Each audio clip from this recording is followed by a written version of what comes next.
Three, Two, two, one. one. Let me just make sure the microphone's going. Is the microphone on this one? Yes. You are listening.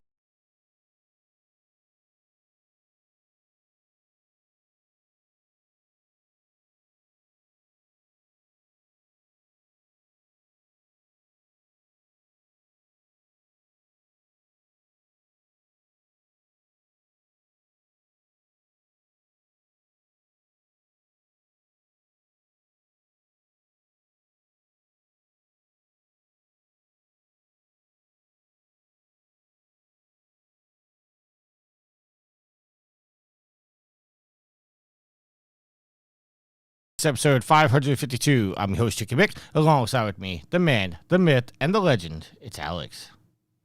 You know, Tricky, as we get closer to the end of 2022 and the beginning of 2023, I look back on my accomplishments in the world of PlayStation this year, and I got to say that I'm very proud of myself and what I've been able to accomplish this year. Yeah, so am I. I mean, no spam, so I'm doing good. I mean, how about Sid, though? Everyone got their PlayStation wrap-ups this past week, and Sid got 10,000 more. I think I got 442 total trophies this year. Sid got well over 10,000. Got more than 10,000 more trophies than I did. That man's a maniac. He's going crazy, going nuts. He's running wild like the Ultimate Warrior. Yeah, but I deserve half credit for that, I believe. You didn't play the games for Sid, so I think Sid deserves full credit. No, but I did buy the games for Sid. Yeah, you bought the games for yourself, and Sid just gets to use them. The same thing. You're not paying double the price, so you're buying a game for yourself, and one of your buddies gets to benefit from that. Why? You don't get credit for buying the game. You get credit for the trophies, and Sid earned those trophies with his blood, sweat, and tears. We'll agree to disagree, sir. You're not very giving this time of the year, are you? I'm very giving. You're kind of a grump. I'm not grumpy. I don't know. You're sitting here trying to take credit for Sid's accomplishments. You can't just let Sid have his things. I didn't try to take credit. I said I deserve at least half credit for that. Yes, what I just said. You're trying to take some credit. Some credit, not all credit. All right, Are you Apple? Are you hosting Sid's trophy count on your Apple store? Is that what's going on here? Sure, You why taking a not? cut? Sure, why not? So Yield is too busy watching the Bengals game right now. So he may or may not be joining us. I'm not exactly sure. I mean, I could record during the Rangers playoff game, but he can't record during the regular season Bengals game, so. It's a good thing for you that he doesn't listen to our shows. It would be funny if he just popped in, right? Yeah, he came in out of nowhere. He's like, well, fuck you, Tricky. That'd probably be one of the greatest moments of this year on Trophy Horse. Well, there is 5 minutes left in the fourth quarter, and the Bengals are up 10 points, so. But they are playing the Buccaneers, so Brady could pull off an accomplishment. He could. They still got Mike Evans on that team? I have no idea. I don't follow football. Is that how bad it's gotten for the Giants? You don't follow football anymore? No, I mean, I'm a Giants fan, obviously, but I don't. When it's hockey season, I really don't pay attention to any other sport. So. Well, how much time during the year are hockey and NFL season concurrent? Hockey starts. Well, the preseason starts in September, but I don't really watch that. Starts in October and goes until April. So pretty much. I only watch football from, was it August to October? Then I'll watch the Super Bowl and stuff like that and the playoffs, but I don't follow the regular season. But I mean, because football ends like at the end of January, beginning of February, and there are far more games for NHL. Would it make more sense to pay attention if you liked football to pay attention to NFL while it was on, and then you could watch? You could pay attention to the NHL when it mattered most. It matters most from September until April. Well, I guess that depends on how well your team's doing, but.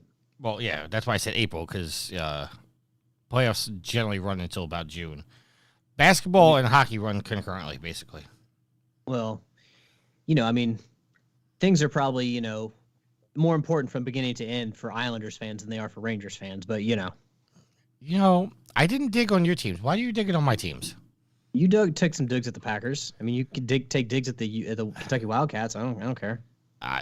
I don't care about college basketball at all. Well, there you go. I found my shield from you, Tricky. If we're doing a little Spider-Man theme here, I found my Venom shield from you. It's that you don't care enough about the teams that I care most about, the collegiate teams. And I know you don't give a shit about. I know you don't give a shit about the Rangers or the Islanders either, so it doesn't bother me. You just do it to dig on me. It definitely does bother you. I mean, it bothers me, but do I think like you're being mean? No, you're just trying to throw a dig out there. I got under your skin the other day. You got under my skin the other day because I legitimately asked you a score, and you're like, I don't know.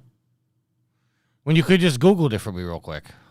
You could have just Googled it. I was driving a garbage truck in the middle of Manhattan. You have podcasted before while driving a truck through Manhattan. What's the difference? Podcasting is I'm talking. If I'm trying to Google something on my phone while a truck's bumping around, I'm trying to type something in with my fingers bouncing all around, and it's not safe to drive while you're texting. You're correct, it is. But also, you got stoplights. I'm sure you have plenty of stoplights that you go through. Negative. You don't go through stoplights? No, I go right through the red lights. I'm joking. Wait a minute. I'm joking, of course. Wait a minute. No. I was going to say, you're talking about unsafe driving and with texting, which is correct. It is unsafe driving. Don't do that. But you're going to say that and then say it's okay to run through red lights with a giant snowplow? Well, no. One, it's not a snowplow. Two, I'm joking about running red lights for anybody that's listening to this. Third of all, most of my trip, I'd say a good 70% of my trip is all highway. And if you hear me cough, it's because I'm vaping. Because I've quit smoking. They can hear you sucking the air in. They can hear you sucking wind there. Because I quit smoking. You know what? Well, that's good. But let's see if you can kick the vape now too. Question though. Yes, sir. If you're gonna vape on the show, are you at least seasonally appropriate? Do you got some like peppermint flavor in there? No, I have it's video game related. The vape juice is called Sub-Zero. Okay, I was gonna say, is it that like the Mountain Dew Live Wire or whatever was tied to Halo? No, Gamer fuel. I don't get crazy with my vape juices. I stick to the menthol, and this happens to be a minty menthol. It's called Sub-Zero. Well, so we had a discussion the other day about, you got mad at me because you said that I got you yelled at when very clearly you're the one who got you yelled at. Do we want to have the discussion now? Because I told you we were going to hash this out on the show, and we were going to let the listeners decide. I did nothing wrong. Okay, well, Ashley has a different opinion about that because Ashley says that you're wrong. Well, I don't care what Ashley says because Ashley's wrong in this matter too. All right, so hold on before you pick apart because I got aggravated with you because you can't admit when you're wrong, and I think some of our listeners would actually agree. But I very much will admit when I'm wrong, but I'm not wrong this time. Okay, you made a statement on the show. By the way, thank you, Nitro, for being in the chat. We're live on Twitch. You made a statement on the show that Ashley was willing to let you open up one of your gifts early. And I said that I wasn't going to do that. I was going to save it for, I was going to go old school and just open everything on my birthday. Correct. And I said, and you said, good man, that's what you do. Then I teased you saying I knew what one of your gifts was. You then turned around, went to Ashley, and started asking her questions about your gift when had nothing to do with it. Me knowing what your gift was has nothing to do with you approaching your significant other and pressing her with questions. Okay, so all right, so for I want to thank everyone who wished me a happy birthday this past week. Gareth, Nitro, Riley, I believe we had Rick as well. We had Sid. Dupes was also in there. So like my first 4 happy birthdays were from across the pond. So that I woke up with a big smile on my face. So thank you, everybody. Well, and hold on, to be fair, it was your birthday there quicker than it was here. Okay, so the Ashley responded and Right says that the gift she wanted to give me, she got me 2 gifts. The gift she wanted to give me was not the gift that you hinted at or led me down the path that I could guess. All right, pause right there. Wait, pause right there. Did she tell you that before or after you opened the gift? She told me that now. Okay. That's evidence in my case, but go ahead. No, it's not tricky. But you basically told me that she sent you a picture of one of my gifts. And here's the thing. If she's going to do that, then I know it's PlayStation related, because why would she send you pictures of anything else? So I knew it was PlayStation related. It obviously isn't another PlayStation 5. It's not a game because Ashley, I guess she could have gotten me like a PSN card or something like that. But I mean, she wanted this to be a big surprise. So I figured it was more than a card. And again, it wasn't a game because I pretty much bought a number of the games I want to play. So I don't know if she would know exactly what to buy me if she was to buy a game. So I figured it could be only one thing because it's something I've mentioned before that I was not going to spend the money on myself, but she knew that I would appreciate. And it's the Galactic Purple DualSense 5, which is what she got me. And I didn't ask her a bunch of questions. I simply asked her because I wanted to know, I'm good at connecting the dots with some information. And I was just curious if I knew what it was. And I said, is it the same? She has a Double Dragon shirt from this band called Bit Brigade. It's purple. I said, is it the same color as this shirt? And then I could tell that I was right because she was basically just going off saying, why did Tricky have to ruin stuff, blah, blah, blah. And I knew it was the controller. And Tricky, you just gave me enough information for me to guess it. And you can say that I didn't have to ask questions. I really didn't ask a ton of questions. I just asked a couple because I knew where this was going. You also didn't have to tell me that you knew what the gift was. And that's what got the ball rolling. But that's, for all you know, I was talking about the sweater. Again, Tricky. No. She's going to text you a picture. It's going to be PlayStation. No. It doesn't have to be PlayStation related. You made the correct assumption, yes. But she doesn't have to send me, just because she sent me a picture of the present doesn't mean it's PlayStation related. It could be video game related. It could be anything related. You made the correct assumption. I'll grant you that. But what I said provided no clues to what the gift was. Now, Ricky, we're on a PlayStation podcast together. You're a Sony pony. Like, again. So she wouldn't send me a picture of the sweater and say, "Do you think Alex would like this?" There's no possibility in the world that she could send me a picture of that sweater and say, "Do you think Alex would like this?"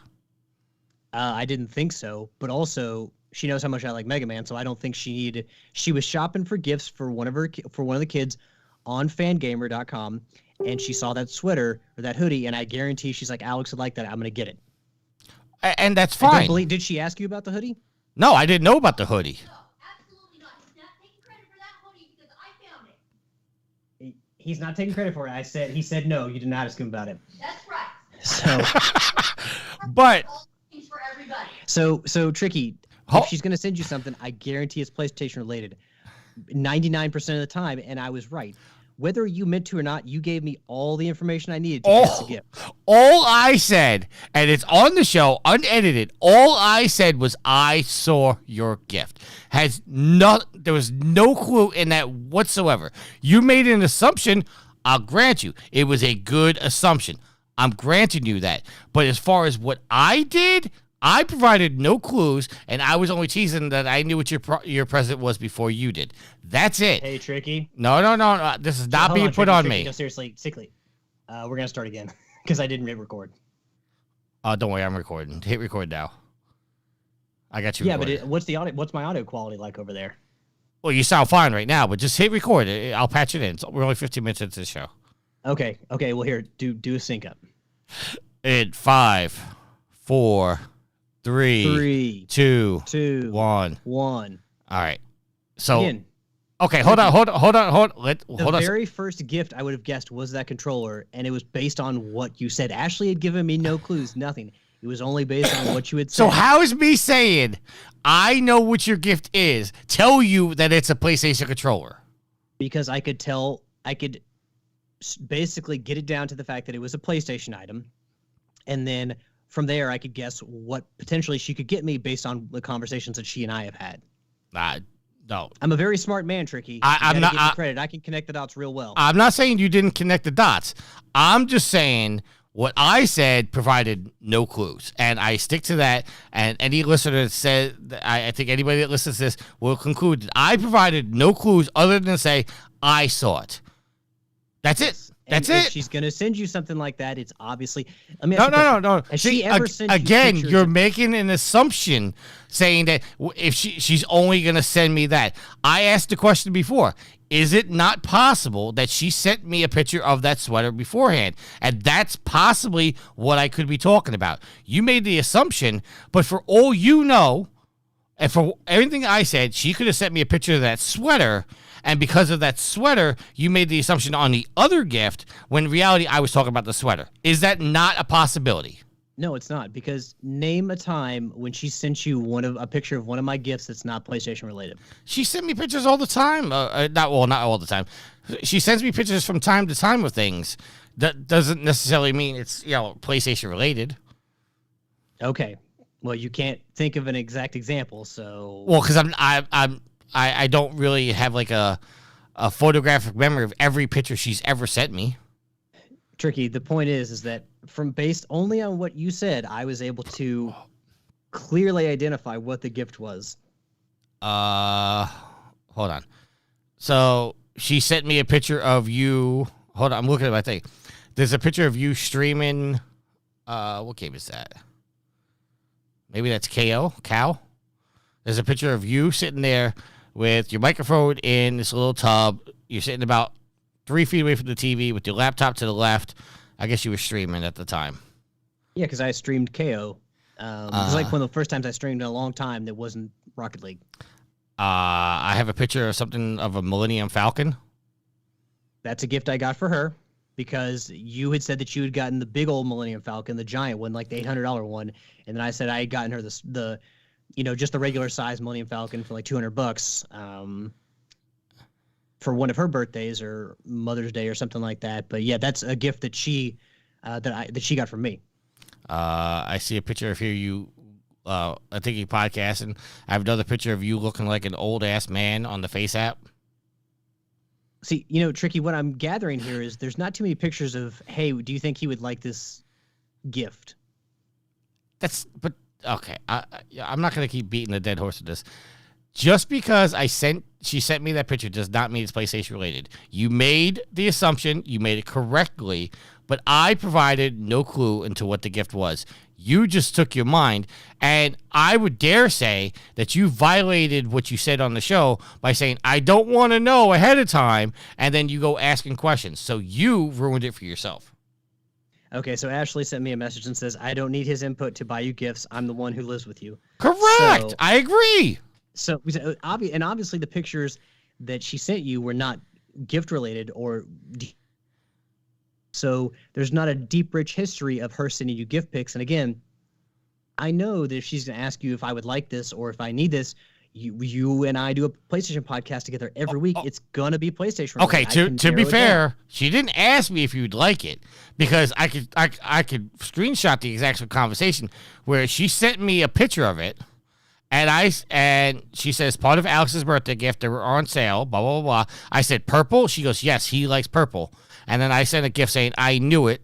And she said, LOL, purple is a good color. It's definitely the best color of all the choices so far. And then I said black was the best. And then blah, blah, blah, blah. Now. That's because you're like the oat brand of podcasting host. You're so boring. And to be fair, I said, Get you the side plates, the purple side plates to match the controller. Okay? So, she didn't ask my opinion. She just showed it to me. And I just teased you saying I knew what it was. That's it. That's all that happened. Everything else was on that household and on that side, and that you guys can take the blame for that. I'm not going down in flames for this. I mean, you could die on the hill, Tricky, but the only person who said anything to me about it was you, and I got first guess what it was. Well, Black Chaos says you said your detective skills are on par with Batman himself. Well, thank you, Black Chaos. I truly appreciate that. And then, well, Ashley also came into the chat because he wanted to know what I did now, and she chimed in saying, "Ruined Alex's birthday gift that I bought him." Yeah, I mean, to be fair, she got me 2 gifts, but I mean, she was definitely disappointed that I was able to guess one of them because of what Tricky told me. Okay, if I didn't tell you that, would you have asked her any questions? No, because I would have had no clues to go off of, and I wouldn't have had any, like, I would just been taking stabs in the dark. You were taking a stab in the dark as it was. No, it was a very educated guess. You know, I'm done with this conversation. Let's do our updated trophy count. I am level 685, total trophies of 16,926 with 375 platinums. Alex? I am level 466 with a total trophy count of 8,248 with a platinum count of 133 in 132 games. All right.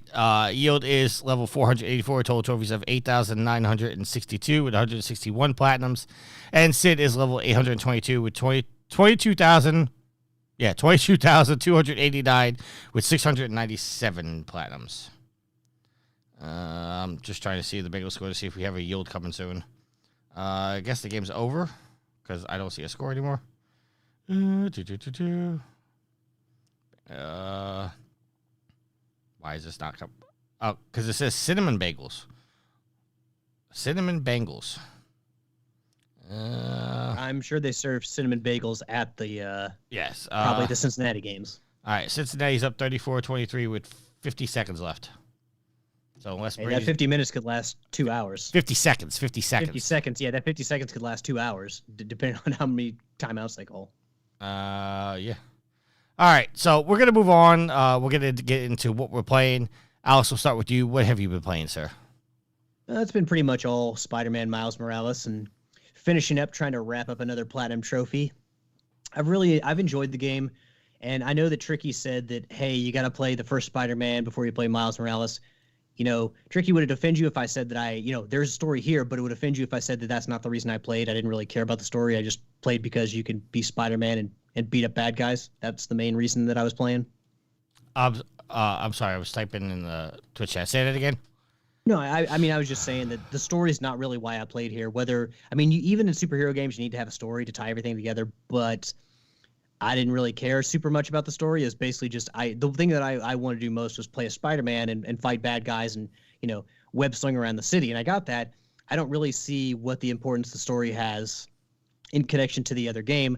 Plus, after the credits of Miles Morales, there is another scene that I'm assuming hints at where they're going for the second Spider-Man. And I know all of the characters and all of their alter egos that are involved with that scene. So I don't know, again, they had a catch me up thing at the beginning of Miles Morales, which told you the events of the first Spider-Man game. And I know all the characters involved. So I don't understand why I need to play the original Spider-Man. Because I don't want to spoil it. The end of Miles Morales is not going to be the start of Spider-Man 2.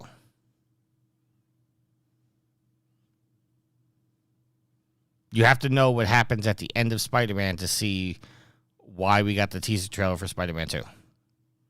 Or what we saw in that teaser trailer.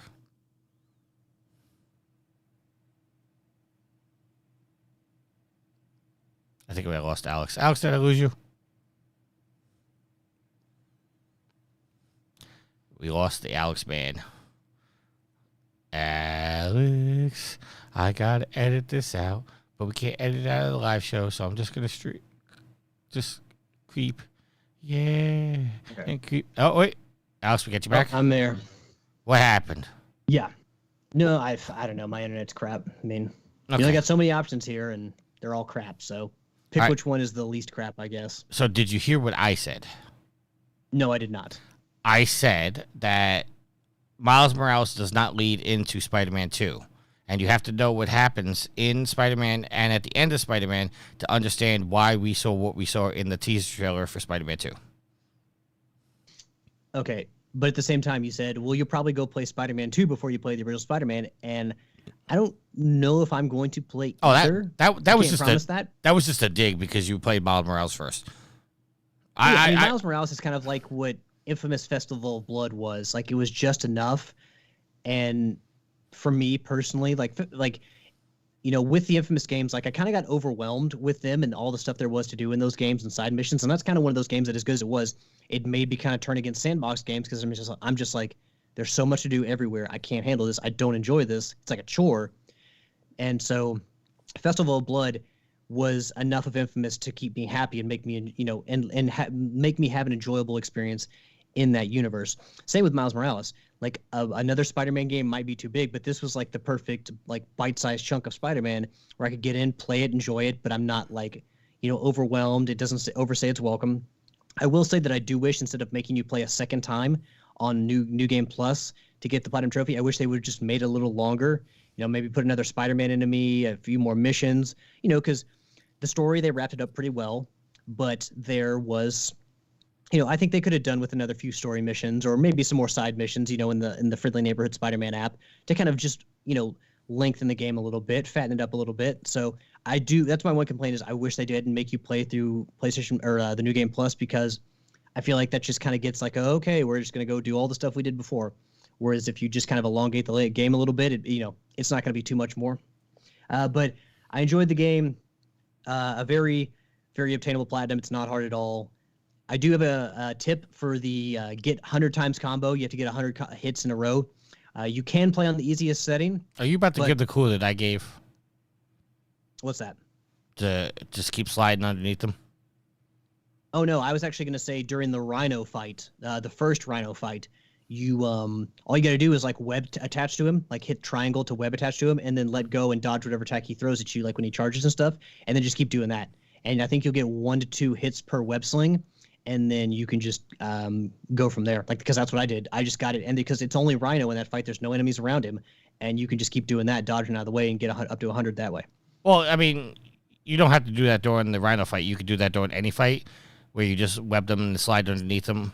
And yeah, but to be fair, Rhino doesn't have any guns, so there's no other enemies around to shoot you with guns, and his attacks are really easy. I mean, he's giant. It's really easy to dodge him, so I just thought that was the easiest way to go for. Well, I'm just saying it doesn't have to be the Rhino fight. What you're saying could be done in any way. All you do is, like, if you have a group of enemies, just take everybody down but one and just keep sliding back and forth. It's literally like if you time it right, there's no damage. So. Yeah. All and if you play on easy, your combo counter never gets stopped, even if you get hit. Right. So you can also do it that way. But yeah, I mean, good game, solid end to the story. Had some good, very actiony boss fights at the end, enjoyable boss fights. Challenging, action-packed ones. So I was, after the first Rhino fight, I was a little disappointed with, but they definitely end on a strong note with 3 good ones in a row. So I mean, I was happy with the game. I'm glad I played it. But again, it's like the perfect chunk of Spider-Man for me, whereas I don't know if I want to play anything really that much longer. If it's a couple hours longer, that's fine. But if we're talking about like a 20, 30-hour Spider-Man game, I don't know. That might be a little bit much for me. Yeah, I really think that if you like Miles Morales, you should go back and play it. To me, your only thing that you're saying against playing the original Spider-Man is just the time. And I think, just no offense or anything, I think that's a BS reason to not play a good quality game. Like, I understand, like, you wanted a small chunk, like a palate cleanser, but to not play a game because you know it's going to be 20, 30 hours, that's just ridiculous to me. That's my personal opinion. Did I lose you again? I lost you again. Alex. I'm going to vamp until I get the Alex back. Alex. Yeah, I know. I know. I didn't hear what you said. You said the only thing that against it was time and. Yeah. To not play a game because it's 20, 30 hours, that's just, to me, that's a BS reason, because you're keeping yourself from enjoying a good game. So, I mean, it is what it is. I think you're wrong for not wanting to play a game because of a time. I understand, like, not going into a JRPG. I mean, it's not just that. Like, obviously, I played Horizon, Assassin's Creed Origins. I played God of War Ragnarok, all very large games and very big time investments. I played all those this year. And so it's not really the time that's keeping me from it. It's like, look, Spider-Man as a villain, as a superhero, like, yeah, he's cool. He's not my favorite superhero. I do like the Spider-Man villains because like they're really out there. I mean, you got a guy named Scorpion. Obviously, you got like Carnage and Rhino. So I do like the villains in Spider-Man almost like as much as I like the X-Men villains and the Batman villains. So as far as like the Rogues Gallery goes, it's much better than most other comic book series. It's pretty far up there. But I definitely don't want to play it now. But I don't know. Like to me, Peter Parker and Spider-Man, like Spider-Man is an interesting character because of his abilities, but Peter Parker as a person is just not that interesting. And I told you I didn't play, and I mean, like I told you I didn't play this game because of the story, and it would be the same for the other Spider-Man. I don't care about Peter Parker as a person. I don't really. I mean, Spider-Man has cool abilities, yes, but if I'm playing a game like that, I'm playing because of his abilities. You know, fighting. Like the finisher system. I love the finishers and how many different versions of the finishers they had in this game, but as a superhero, cool. As a person, like I don't know, Bruce Wayne is a cool person. Like he's a guy you want to like get to know about. Like you want to get to know his past. You want to understand what's going on around him. I would say Peter Parker more than Bruce Wayne. I would say Peter Parker's a better character than Bruce Wayne. To me, he's far less interesting, to be honest with you. And maybe it's just that tortured past that Batman has. But well, I mean, the fact that Bruce Wayne is so guarded, like you don't like. Peter Parker is a fun character. He's out there making jokes. He's personable. Bruce Wayne is like, why do I care who the hell Bruce Wayne is? Like he comes off like a rich snob to me. Now we know that he's Batman, which makes Bruce Wayne interesting, but to the general people of walking around Gotham, Bruce Wayne's an asshole. I mean that's fine, but I just again I think Even talking about superheroes, like comparing Batman and the alter egos, I think Batman is a more interesting superhero than Spider-Man, and I think that Bruce Wayne is more interesting than Peter Parker. I just, like neither one of them kill people. They both have that same kind of because even if you kick people off of buildings here, like what you'll see is like they will immediately zip to like a building, to the side of a building, because they don't want them falling to like their deaths. Like they will actually get sticky to the side of a building. Did you ever see that? Yeah, they also did that in the Arkham games. If you knock somebody over a ledge, it automatically threw the rope down and saved them. But I mean, comparatively, Peter Parker is just such a Boy Scout. And yes, like Peter Parker has lost someone. He lost his Uncle Ben. And, there was that poignant moment in history. He just, to me, far more boring of a character as a human being than Bruce Wayne. I don't know. I just find Bruce Wayne far more interesting. Black Chaos wants to know, did he just say he didn't care about Peter Parker as a person? Black Chaos, I did. All right, so we should have Yield sometime soon. He's in the agenda right now. He just hasn't jumped on Skype yet. So have you been playing anything else, or is it just Miles Morales? Oh, there's Yield. I mean, it's pretty much just been Miles Morales. Because I'm gonna get the platinum within a week, week and a day, week and 2 days. But yeah, I've been kind of MIA the last day because I basically worked overnight on Friday and then had to wait for a plumber to come out on Saturday, and from then on, basically slept an entire day. So, and I'm not joking when I say basically an entire day. I mean like an entire day, like 24 hours I was in bed. So yeah, he didn't even answer my text messages. Broke my own personal record. So, all right, Yield, you're here, sir. How are you? He can't hear us. Okay, now that I've hit record, I can say I'm here. All right, do a countdown with me. 5, 4, 3, 2, 1. All right, Yield. So your Bengals have beaten Brady. Yay. Yes. Yay. I will tell you that I was very upset that you missed the start of the show to watch the game. I did say that. I'm not, because you would have had me if they didn't put on a second half comeback. All right, so Yield, you're here just in time. What have you been playing, sir? Wow, you said you'd be halfway done with the show. Well, I was stretching it out a little bit because I was watching the time, and we did start like 5 minutes late. Let's see, what have I been playing? World of Warship Legends, Deep Rock Galactic, some Rocket League, Diablo 3. I think that's it. That's it. I'm trying to get to my games right now. Been playing a little Division 2. and some God of War, but mostly Division 2 because it's the time of the event. And I'm getting some flack from some people because I haven't gone back and gotten the God of War Platinum yet. Who's calling you out? Oh, that was like, is that new? Let me ask you a question. Yes, what do you sir. like better? Is that your favorite game of all time, or is it still The Last of Us? Ragnarok? Yeah. Last of Us still my favorite. But the two God of Wars are right up there. They're a very close second. Very close second. Yeah, I would put Ragnarok above The Last of Us Part 2. Oh, The Last of Us Part 2 is not my favorite game. The Last of Us 2 I liked. It's definitely in my top 5, but it's not better than the God of War 18. So what we're talking about is your top four of your top 5 games: Last of Us, Ragnarok, 2018, and then Last of Us Part 2. Somewhere. And then, I wouldn't even say Division's in my top 5. I enjoyed the game a lot. I played a lot, but that's not my top 5. I don't know. Well, you've put more hours into the Division 2 than any other game probably you've ever played. Yeah. I mean, it's either that or Division 1 I spent the most time in. I lost track of I mean, if we're just going by your playtime, it has to be one of your favorites in your top 5. If we're going by playtime, Division 1, Division 2 are top 1 and 2. It's by far. But yeah. All right. So that's all I've been playing. Let's get into the topics. Speaking of God of War, our first topic is coming from IGN, I believe. Yes.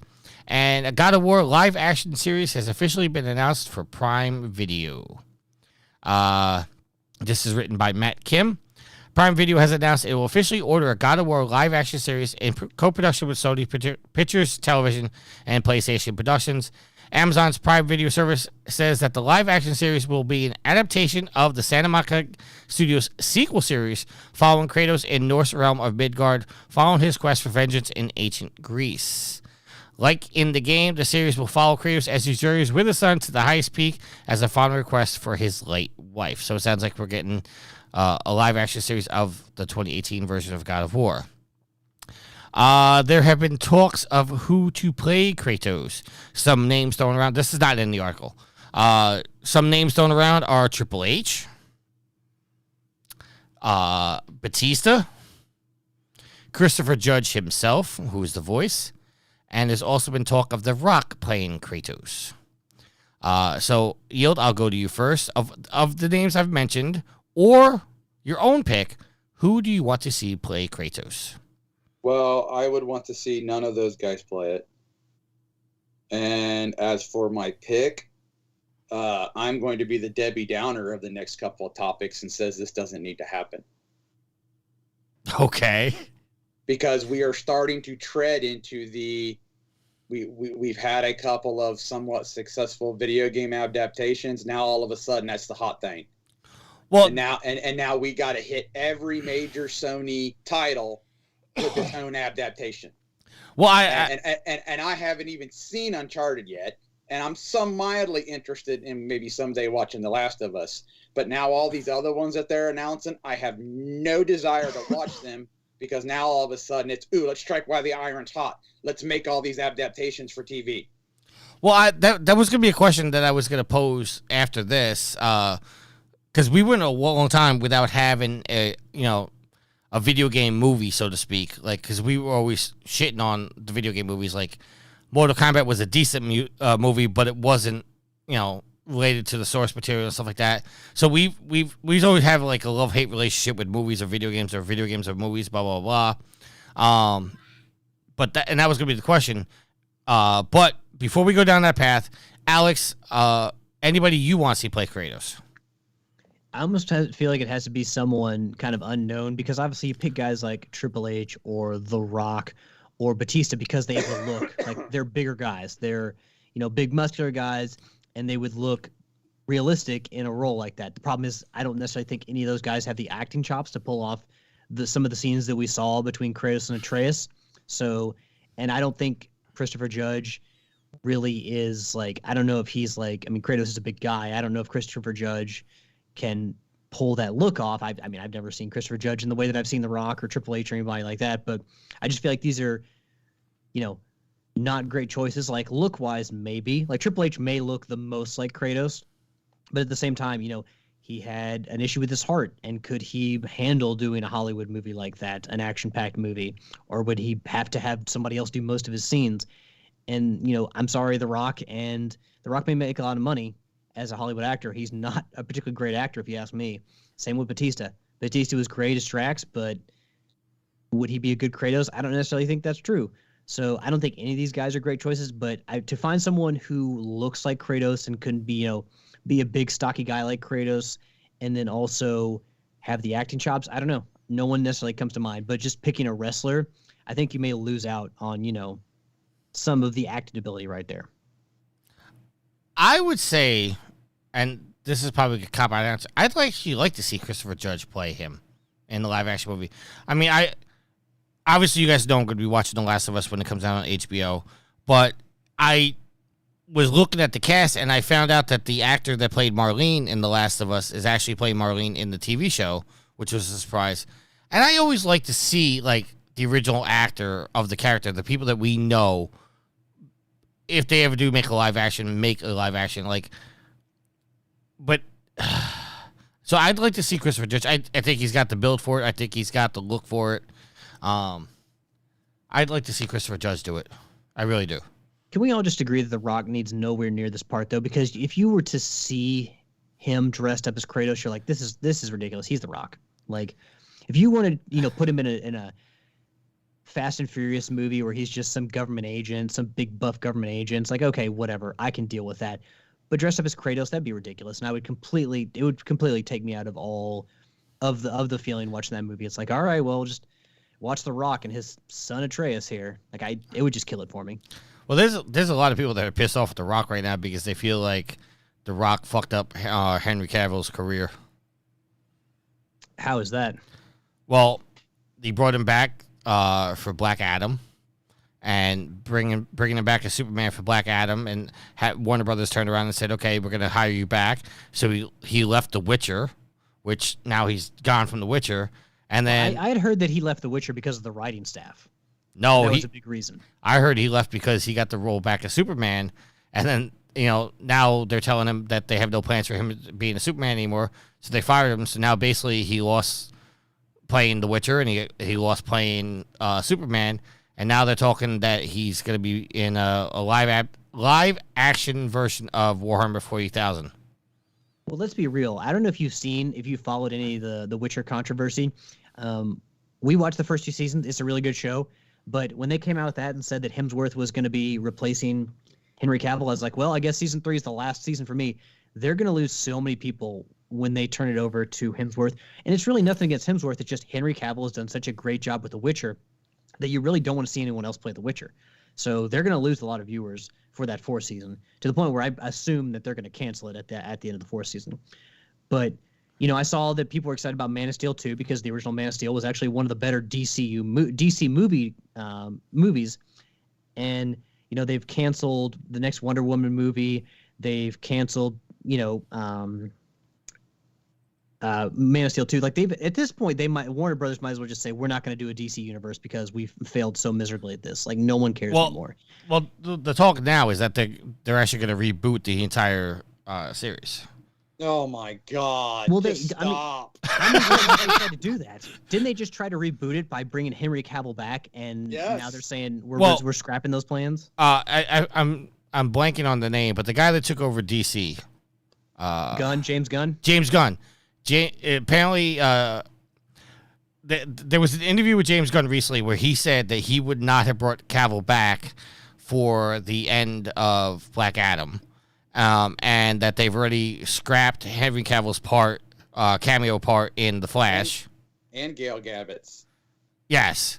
So, I right or wrong, the talk is that James Gunn is just turning around and saying everything that happened before, we're going to reboot it and start over because this is my vision for the future. And you know what? I'm not going to say he's right or wrong, but I kind of respect that, saying, listen, I'm not going to work off of what made us fail in the past. we're gonna reboot it and start from scratch, and we're gonna move forward with my vision. I get that, I respect it, but just like Yield's reactions, like, come on, how many times are you gonna fucking reboot this? Yeah, I mean, I agree with what you're saying. I agree with his, if that's his thought process behind it. But still, this is what, the third, fourth time in our lifetime that we've seen the DC reboot their timeline. And what made Marvel so good was they stuck to it, good, bad, or indifferent. They kept moving. They stuck to it. They kept the actors for the most part. There's a couple minor ones that came in and out, and they moved forward. But the biggest problem with DC is they start to get traction somewhere, and then the actor's done. Oh, well, now we got to do something else, so we'll just start Batman over again for the 15th time. I mean, we were saying the same thing when they kept rebooting Spider-Man. Now it seems like we've got somewhat of a concrete Spider-Man. No, because he wants out as well. See, now we're going to end up rebooting that again probably. But it's just, you can't go forward if you're constantly rebooting. Well, let me ask you a question, and I know we're getting off topic here, and this is a conversational show, but can't you basically say like the same thing about the James Bond movies? I mean, how many different James Bonds have we had, and now they're starting to reboot some of those movies, or not reboot, but remake. Well, I mean, this is just my opinion. Up until Daniel Craig, it was a different Bond, but it was always told in the same era. You see what I'm saying?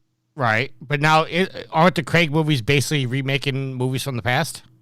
Well, the Craig movies, my take on it was the Craig movies rebooted James Bond, still at modern times, but now we've got him starting off from the beginning. Right, and so I mean, I think in a way we are, because we introduced Spectre and so much, but we did it more modern. So I mean, also, I guess you could say they rebooted. Sorry, Alex, you can go now. No, sorry, Yield. I mean, I thought you were done there, but no, like you're talking about rebooting like what Sean Connery movies, and how long ago? Like those were much further back than anything that DC has made in the movie universe. And if you're a DC fan and you see them like coming out, like, they put out all these movies, and another one of the problems that they've had is that they tried to catch up to Marvel. They tried to do everything super fast, and it just, flew back in their face. They should have taken their time like Marvel did, and they didn't. Marvel had just this very long build up to Endgame, and I honestly think that after Endgame that a lot of people signed out. They're like, you know what? Hey, we love this, but now that we're going into Phase 4, like we just don't care as much. Now that you told us the Avengers are gone, and this is kind of the wrapping up of the story we started with the original Iron Man. DC never had that. They never had that plan. They never signed people to long enough contracts, as Yield said. And yeah, some of those DC movies, I heard they were really good. I saw the original Man of Steel movie. Not a big Superman fan. I think he actually kind of sucks. But Man of Steel was really good. It was a really good movie. So the fact that they're now saying... I enjoyed Aquaman for what it was. I heard the first Wonder Woman was really good. Oh, the first Wonder Woman was amazing. That's probably the best DC movie I'd seen in a while. But the problem is that they've said, okay, now we have this new plan, and then now they're like, no, wait, we're scrapping that, and we're doing something else. Like, well, I mean, okay, I'm not here to defend DC because I actually think the MCU is a better franchise in itself. But can you not agree that, like, DC ran into problems with their actors? I mean, the fact that they couldn't lock down Ben Affleck for Batman, so they had to make a standalone Batman movie with Robert Pattinson.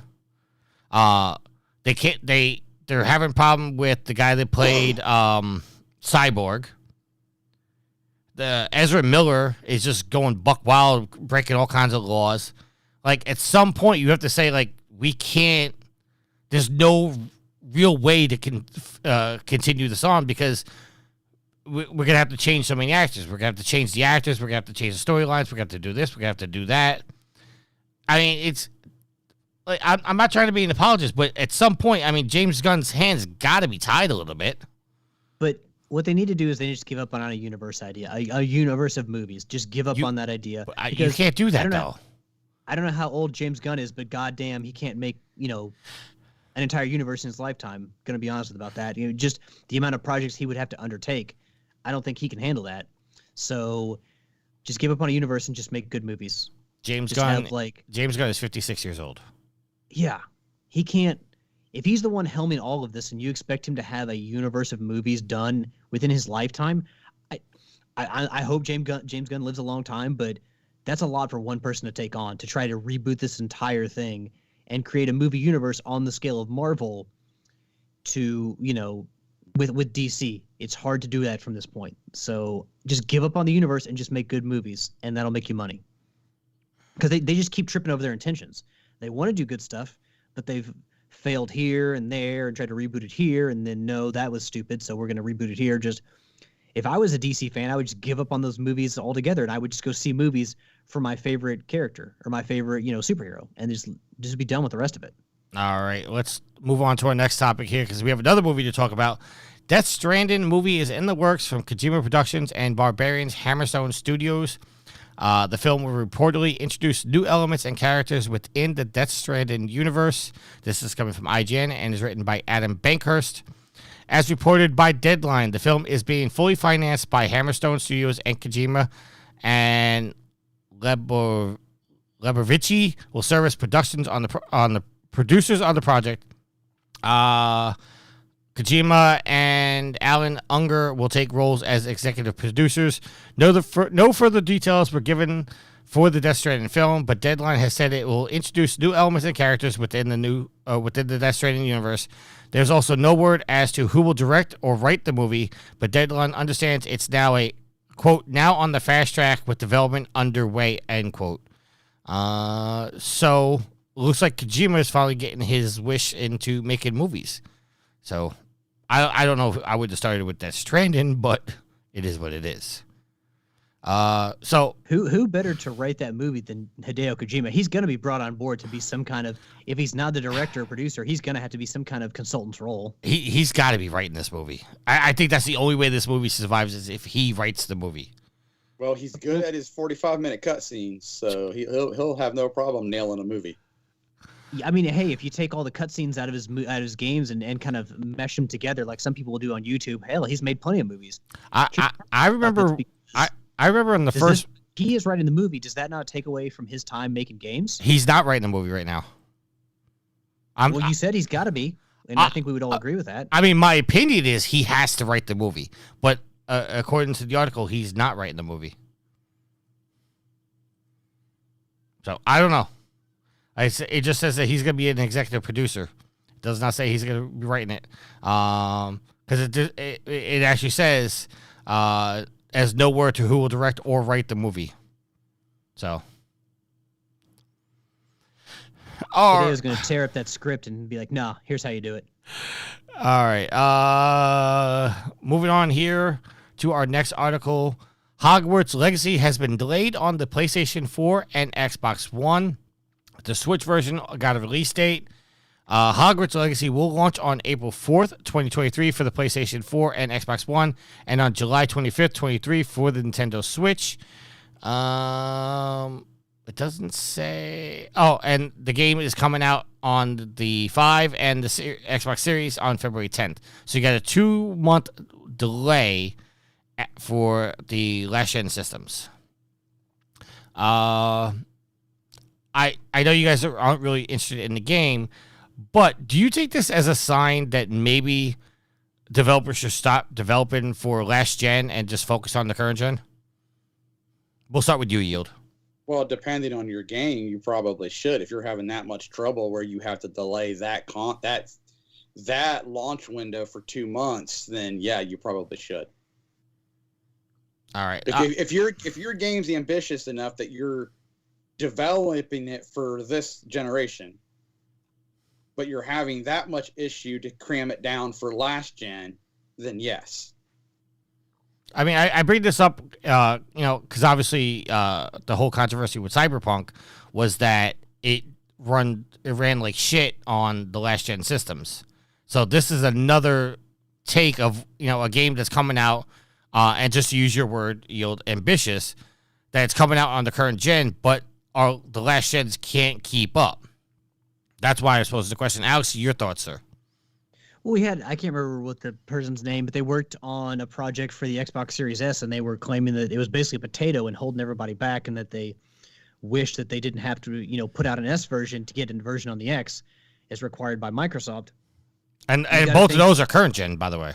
Yeah, well, you got to think that developing for the older generations adds more to the development time and more to the resources needed. And, there's a lot of people that haven't graduated to the new consoles for one reason or another, so I don't want to shut those people out. So it's kind of a balance. It's like, if you're a developer, is it so much more difficult to make sure these games can get out for the older generations? It's not worth your time. But, me as a consumer, like, I understand that some people don't have a PlayStation 5 yet, don't have an Xbox Series X, and I don't want them to be shut out from playing these games. I'm not going to be like, well, buy a newer generation console if you want to play them. Like, I want people to be able to play games. So for me, it's a balance. Like, if developers said, hey, this is making the games worse because we have to, program for other consoles, or it's holding them back, then it would be nice. Just, if they would just be like, we're not going to worry about these anymore, and we're just, going to go forward with the newer generations. It would suck for people with older generation consoles, but, if it's holding back the industry, then I can understand why we would want to move away from that and do just strictly PlayStation 5, Xbox Series X, PC, and Xbox Series S, and even Switch. So, yeah, I would like to see, before we have that conversation, I'd like to see more and more new more converts to the new generation, but, everything doesn't happen in a perfect world. All right. Any final thoughts there, Yield? No. All right. Moving on to our next story. This is a rumor coming from Push Square and is written by Stephen Talby. There was a tweet sent out by a tweeter. I was trying to find a different word for him, but he's a tweeter. Twitter still a thing? Yes. Twitter name Viewer Anon tweeted out, if I don't get a screener link to The Last of Us in 10 minutes, I'm going to have to drop a scoop. It's not blackmail. It's just I'll be too busy watching to tweet. And then 10 minutes later, he obviously didn't get a link to the thing. So he says, well, I'm not watching anything. So Dr. Uckman's next game is The Last of Us Part 3, which is currently in production at Naughty Dog. So the article is saying that The Last of Us 3 is currently in development. Obviously, we know that the multiplayer Last of Us game is coming. But one, do you guys think The Last of Us 3 is actually in development, or are they working on a different IP? I mean, this guy has been known to be telling the truth in the past, but I mean, obviously, we know The Last of Us 3 is coming. But do you think it's? I'm trying to word this right. Do you think they're making The Last of Us 3 now, or are they working on a brand new IP? Alex, we'll start with you. Well, when Cory Barlog talked about how they were only going to do 2 God of War games in the Norse mythology because of how long it took to develop them, there's obviously, this recognition of time at Sony, and they don't want to put out something every year, but they want to give time to properly develop things, but they obviously don't want to make people wait too long to finish a story. So I think that what they're working on next is probably, first and foremost, The Last of Us Part 3. Because this is a big story. It's an important story. It's the games that people love to play.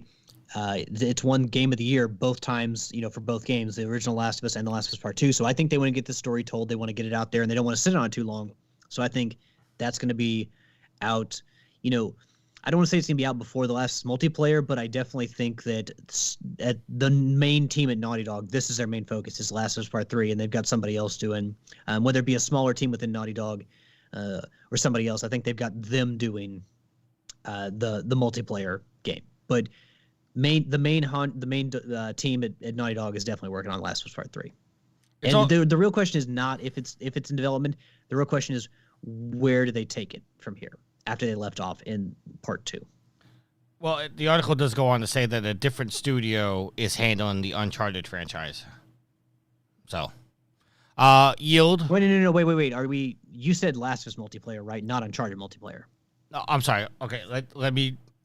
Okay, we know Last of Us multiplayer, which is known as Last of Us Factions. That's in development. We know that. That was confirmed by Naughty Dog. This Twitter user is saying that The Last of Us Part 3 is currently in production, and he's also saying that a entirely different studio is working on an Uncharted game in that franchise. So this guy is, saying 2 games are in development that were not announced, and then the article is telling us that The Last of Us Factions is coming. So, I'm sorry for the confusion. Yield. You haven't even played 2 yet. No, I have no desire to. 3 is apparently in production. Do you want to see...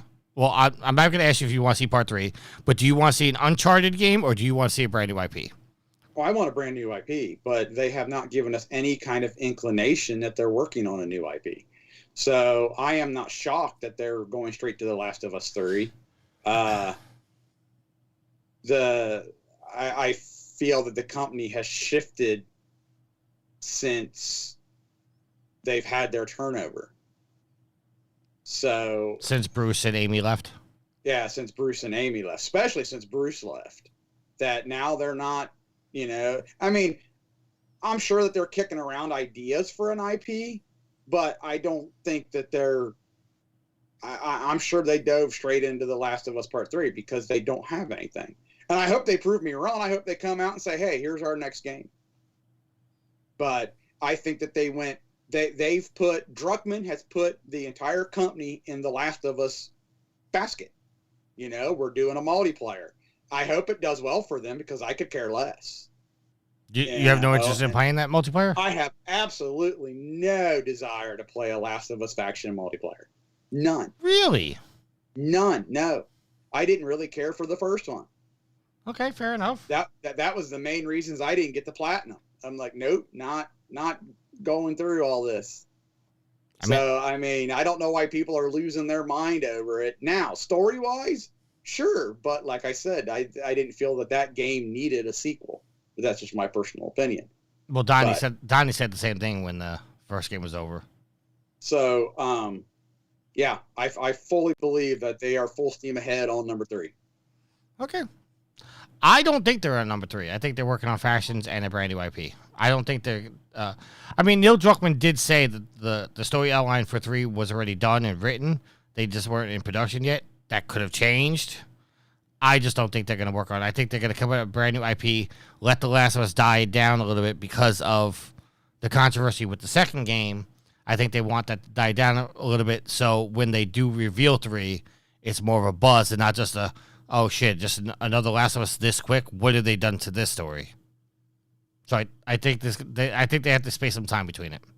I think if you look historically at Sony developers, they, a lot of them will do a 3-game arc and then they'll move on to something else.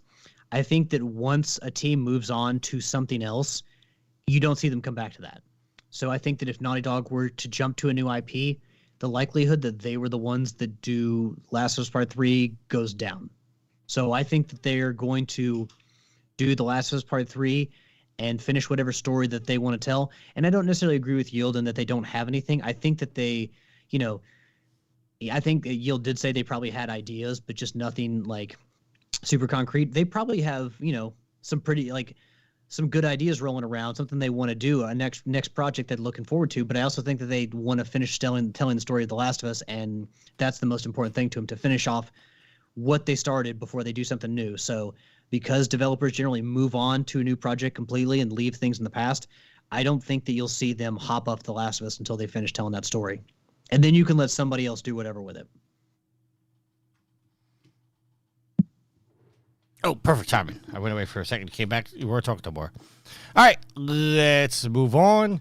Alex, we were talking earlier about Spider-Man 2. Well, Sony and Insomniac Games has confirmed that Marvel's Spider-Man 2 will launch on the PS5 in the fall of 2023. And revealed on the PlayStation blog, what a year has been for PlayStation Studios. Here in Insomniac, we've been in absolute awe of the work of our peers. Congrats to everyone for a successful 2022. And here's to next year being just as exciting as we continue to get Marvel Spider-Man 2 ready for release next fall. So, we have it coming in the fall. Bless me. Thank you. Bless you. Yeah, I mean, that's going to be their big game for the holiday season, probably. I can't see them releasing. I mean, the Wolverine game is going to be, 2024 or beyond. They've been pushing Hogwarts Legacy pretty heavily. I got to change the batteries of my goal horn. I think we lost Alex. Alex, did we lose you again? The release window in October. Forbidden West DLC, The Burning Shores. But yeah, I just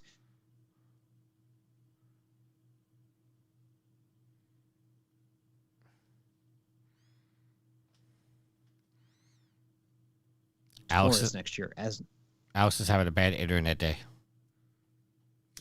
Yeah, that's about every day. Y'all didn't hear any of that? We heard Bits and pieces. yeah, you went out twice on it. Don't worry about it. I'll fix it and post edit. All right, so let's move on to our next story. This you guys decided to be a little jokers when I shared this on the Facebook group. Not in the Facebook group, in our Facebook chat.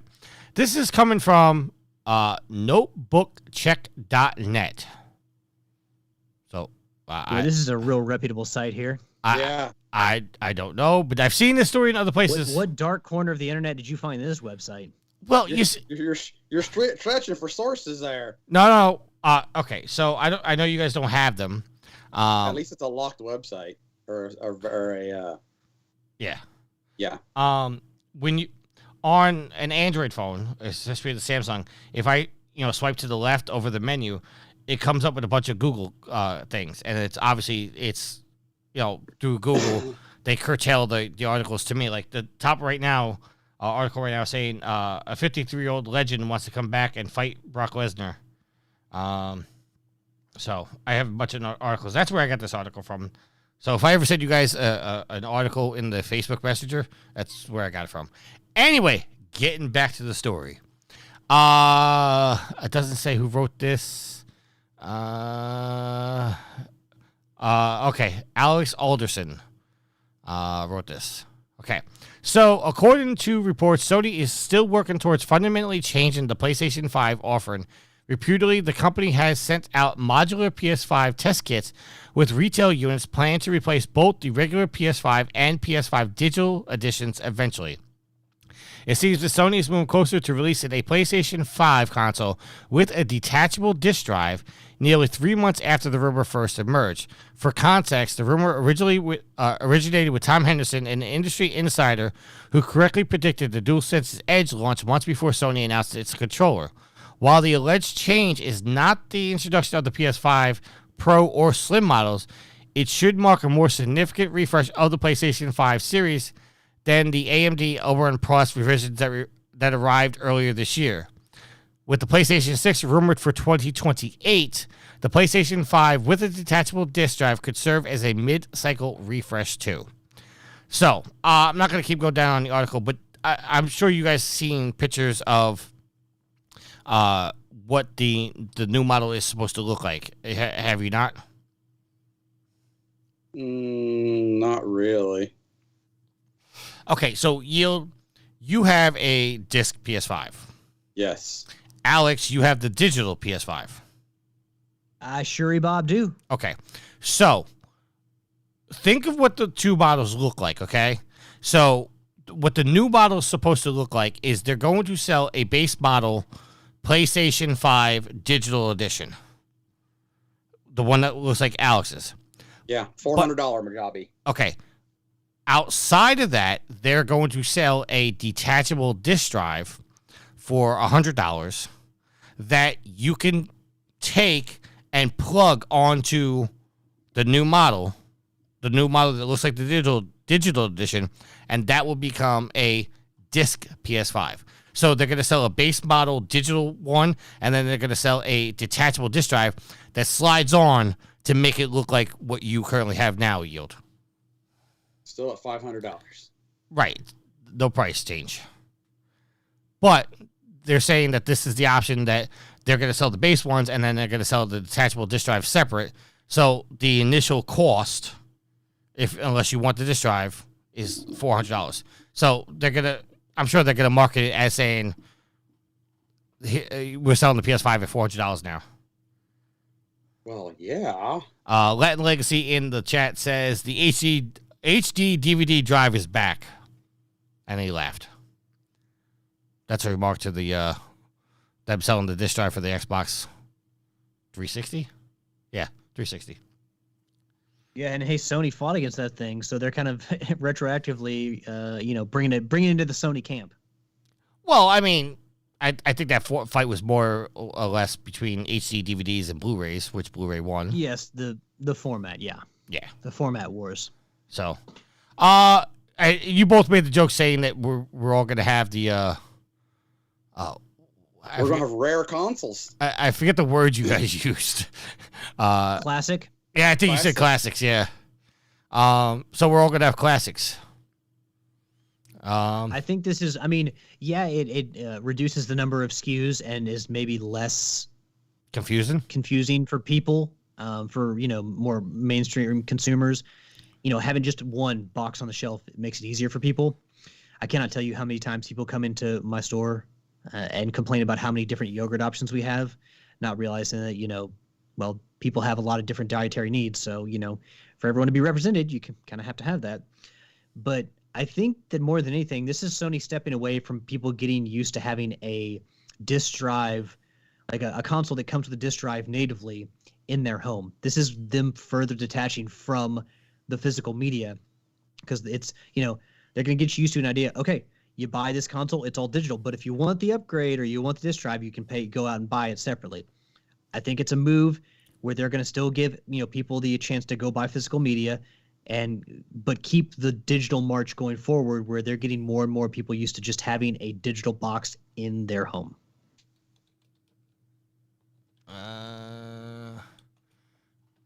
Okay, I apparently skipped over 2 articles, so we're gonna go back to those real quick. Horizon multiplayer. Wait a minute, are we not finishing this discussion, or I didn't have anything more to say, and I didn't think Alex or Yield did either. We'd be correct. Okay, so I was just trying to do a nice, smooth segue that you messed up. You stumbled over that one. Yes. Anyway, for effort. Horizon multiplayer game. Execution. Horizon multiplayer game has been confirmed by Guerrilla. This is coming from IGN, written by Matt Purslow. Guerrilla has confirmed that it's working on a new multiplayer game set in the Horizon universe that will feature a brand new cast of characters and new art style. In a job advertisement posted on Twitter, the Amsterdam-based studio revealed that a new internal team is developing a separate online project set in the Horizon universe, end quote. Featuring a new cast of characters and a unique stylized look, friends will be able to explore the majestic wilds of the Horizon together. A rumor suggesting a multiplayer game surfaced earlier this year, but this is the first time that Guerrilla has confirmed such plans for the Machine Hunting series. Now, Yield, I'm going to go to you first, because I know you're hot and cold when it comes to multiplayer games. Do you have any interest in playing a multiplayer Horizon game? It depends on what kind of multiplayer they're talking about. This says co-op, so depending on if it is co-op and how the gameplay is, there's a possibility. If it's just straight faction versus faction or PvP, then no, I don't have a desire to do that. I kind of roll my eyes at this, but the only thing that kind of keeps me intrigued is they say co-op. So I'm like, well, okay, maybe we're tagging it as a multiplayer, but it's more of a co-op story, I don't know. It's too early to say, so I'm just going to kind of keep an eye on this. All right, Latin Legacy says the approach they end up taking will be interesting. That franchise could work as well as a multiplayer game. Think Monster Hunter, but more open world. I don't know if you have any experience with Monster Hunter, Yield. No, I don't. It didn't resonate with me. It's basically like a group of people go out and hunt down this particular monster.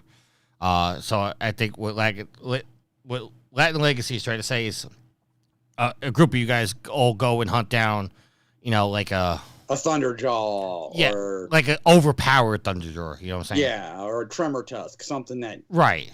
It would take more than one person. I think that'd be kind of interesting, honestly. Well, I mean, yet again, you'd have to have the right co-op people to do that. Yeah, well, I mean, our team of guys, get Homer, the Brain, Nitro, all go in and we make it Horizon Thursdays and just do like a hunt. That could be if that's the way the game ends up going. Alex, what about you? Are you interested in a multiplayer Horizon game? I mean, we've talked about this on the show before when these reports first surfaced. Depends on what they put out. Multiplayer, you got to win me over. If you're talking multiplayer, you got to win me over with fun game mechanics. Because I'm like Yield. Last of Us multiplayer factions, that's the entire game. No thanks. I'm not interested. So you're kind of starting from behind the eight ball when you're talking like playing with other people online in a multiplayer setting, especially if I've been used to playing in just on my own in that universe before. So like when we first talked about this on the show, this may be, if it's an MMO, or, especially for an online game, this may be the best universe that Sony's already established, being Horizon, for them to kind of put into that mold. But with Sony going so many multiplayer games, and I kind of wish that rather than try to make certain games fit the mold, that they would develop something new to, support their live service initiatives. Let's not do a Last of Us, multiplayer experience that's cut off from the story mode. Let's do something else different. Let's do a new online multiplayer game. So, because I feel like if you like I've played both Last of Us games, and I did nothing as far as the multiplayer goes except to get trophies. Bless you. So I feel like if you've kind of eschewed those experiences before, you're not likely to pick up the multiplayer regardless of how good it is anyway. So let's try something new. Because obviously I play Rocket League, so I can get into multiplayer. It's just you can't just slap multiplayer on something and make me want to buy it. So I would rather see Sony do something new in these regards. They have enough studios, they have enough talent. Just, let's not just turn all of our popular single player games into multiplayer. That's not necessary. And Amen, brother. And to be fair, Rocket League is small, contained doses of multiplayer. How do you think I like it? Where like Monster Hunter is, it's an ongoing, we tackled this, machine. What's the next machine? And I think with Rocket League, every game, I mean, it's not arguably every game is basically different depending on, position of players and everything like that. If you're constantly farming the same machine over and over again, that could get a little boring. So that they're gonna have to push the envelope and try to get that, new creatures out there, new hunts, new stuff like that. I think that's the only way this is going to be successful. All right, our next story I was going to do, but I guess I'm going to skip over a little bit. Just know that EA games are being shut down in 2023. EA is shutting off the servers. Most of them are their sports games like FIFA, Madden. Mirror's Edge is going to lose its online components. A couple Medal of Honor games are going to lose. I said FIFA, UFC 2's being shut off. This is all happening sometime between now and March of next year. NBA Jam is having their service shut down. So if you guys play these games online, just know that their servers are going to be shut down soon. And get those remaining online trophies. Yep, heads up. So let's. I'm gonna pose a question to you. Just let's have a small conversation about it real quick. In your opinion, and we're not talking financials. Like, I don't want to talk about the financial aspect of it. But in your opinion, how long after a game comes out should a developer or a publisher keep their servers up and running? Like, what's a reasonable amount of time for you? Yield, we'll start with you. Wow. So, all right. So we're not.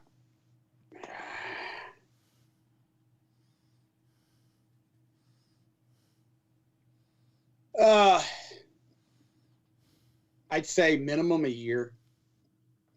Oh, that's short to me. Okay. Well, because it depends on I don't want to say size and scope of your game. Well, while you're trying to get your words together, my answer is going to consist of possibly 5 years. Because see, there's so much to take into effect with this. So I'm going to say a minimum a year. Okay. A maximum of 3 to 5 years, and that's not going into a whole bunch of variables of the scope, the size of your game, the size of your studio, how well it's doing. Is it drawing an online crowd? Do you have a plan for your online other than just, here it is, go play it? Are you going to keep doing like events or things to kind of keep people coming back? So there is far, I would say, too much variables to actually come up with a set this many years. See, for me. Okay, Legacy said I broke your brain, so good job. My answer is got to be a minimum of 5 years, and I always say that because there are some games that are advertised as an online, game, like the Division 2. There is an expectation that when you buy that game, like, you're going to be playing it online. So I think when you sell a game, especially like Ubisoft games recently now, where everything's online required, like you have to be online to play the game, I there's got to be a reasonable expectation that I spent $60 or $70 on this game. I'm gonna be able to play this game for years to come, and I think that has to factor in to the marketing of the game. And if you're going to release a game and you're going to say, like, I'm stumbling over my words here, but a little bit. But okay, me and you, Yield, we've been with Rocket League since it came out on PlayStation Plus. Then there was a time they sold it, and that's when Alex bought it, and now Alex is into it. Now it's free to play. But if we had paid for the game like Alex did, I think there should be like a reasonable expectation that I'm going to be able to play this game online for the next 5 years at least. I think that's fair to say. I think that, but the developers, if a game isn't successful and, the audience just isn't there and it costs the developers money to keep the servers open and it doesn't make financial sense, I mean, every game you buy is a chance. It's a risk. Well, no, this is why I said I want to keep financials out of this, because obviously financials is a massive topic. Well, like how it's a massive factor, like the most important factor. Well, I grant you that, but okay, so let's say, for argument's sake, Yield, or Alex, I'm sorry, you spent $60 on Rocket League. I know it wasn't $60. I think you paid like $20 for it. But let's just say, argument's sake, you spent $60 on Rocket League, and then they shut down the servers a year later because it wasn't being as successful as they wanted to be. Don't you feel like you kind of got shafted a little bit because now you're not able to play this game with your friends that you spent $60 on? That's why I'm saying there's got to be a minimum of 5 years, because there's a reasonable expectation that if you're dropping money on a game, you're going to be able to play with your friends for a period of time. And it should not factor in, like, okay, well, it's not as successful as we thought it was, but, we sold this game as play with your friends, and now we're taking that ability away. Yeah, but the thing is, Tricky, I played God of War for around 60 hours, and I'm probably not going to go back to it maybe ever. But that wasn't advertised. God of Ragnarok. But that wasn't advertised as a game that you got to play online where you need servers. But Tricky, if I get to play a game for a year, do you not think that I've gotten my money's worth out of it? I think that's where the argument and the debate comes into it. I would say no. I would think there's a reasonable expectation for at least 5 years. I don't think you can put a stamp on. I don't think you can say just this is the amount of time a game server should be open, because you just don't know what the popularity of that game's going to be, especially in a culture when new games are constantly coming out and people jump to that game, like with Overwatch 2. So some games can stick around. Rocket League has not had a sequel. It's stuck around, but that's kind of an anomaly. It's the exception, not the rule. So you can't really put a statement on it that, like, oh, hey, these servers should stay open for 10 years, 5 years. I just don't think you can do that. Now, you do see some games, like some of the Assassin's Creed games, where their servers were open for like 10 years beyond their release date. And those aren't really heavy multiplayer games. They weren't super popular when it comes to their multiplayer, but somehow they managed to stay open. I don't know if it was because, hey, these games don't cost a lot of money the servers don't cost a lot of money to manage, but I just think there's too many factors in it to be able to say every game needs to be open for 5 years or else. Like, you can't say that. You're taking a risk when buying a game like that, and you may take a risk that, hey, you buy the game and the game completely fails, and 6 months later you can't play that game. That's just the risk you take. All right, Latin Legacy, if you're listening to this, give me your idea of what it was. All right, Yield, I mean, do you want to say anything against what I said, or, counterpoint or anything? Yeah. Just no. Okay. All right, so at this point, while we're waiting for Latin Legacy to give his answer, we're going to go to our social media. Time to check my social media, yeah. All right, so we have 2 questions as my page is now refreshed. Why? I hate when I do this. This is why I have these pages up and running. Okay, so our first question is coming from David Bray. He says, "What's y'all's favorite Christmas song? Here's the Silent Night by the Temptations, the greatest group of all time." We'll go to you, Yield. What is your favorite Christmas song? Carol of the Bells. Carol of the Bells. Alex? Y'all are gonna hate me. Uh-oh. Guess which song? Is your answer going to be the same as mine? I thought you already gave your answer. No, I gave David Bray's answer, and Yield gave his answer. I'm just curious. Like, imagine a song that you hear it during the season. It's the first time you hear it, and there's a ton of memes about this song. What would you guess that that you would hate me for? The song that I would put on the radio. The same one. All I Want for Christmas Is You. Mariah Carey's "All I Want for Christmas Is You." I love that song. Yes, it's not a classic, but I'm sure in 60 years when they're playing it in department stores, it'll be considered a classic. I actually like the original better. I used to love that song, but they play it way too fucking much now. I don't know, man. They don't play it enough for me. Maybe I'm listening to the wrong stations. When they play it 3 times in an hour, it's a little much. All right, so Rick has left 3 things in here.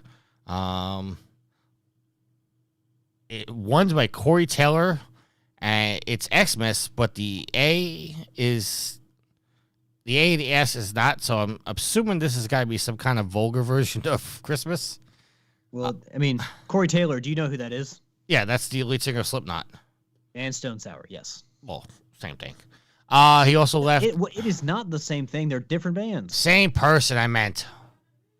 They get it right the first time. Noel by Psycho Stick. System of a Down's BOYB Christmas song parody. And Zombie Claws by Psycho Stick, which is a parody of Rob Zombie's Dracula. I like Rob Zombie's Dracula. That's another song that got overplayed. And also Rob Zombie's a dick. But those are the answers. I do want to do an addition from last week. We were asked about our favorite Christmas movie, and I completely forgot about one of the movies I love the most, and I've been ruminating on it the entire week. So I would just like to share Muppet Christmas Carol. I love Muppet Christmas Carol. All right. I don't think I gave an answer. My answer I can't say on the show because I will get in trouble. But it is a parody of Jingle Bell Rock. Is rock replaced with a word that rhymes with it? Well, all the words are. But if you could figure out what rock is replaced with, you could probably figure out the rest of it.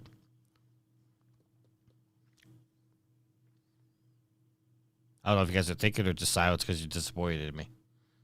I don't know why you have to. I don't know why you have to pervert such a devout holiday, Tricky, such a beloved holiday.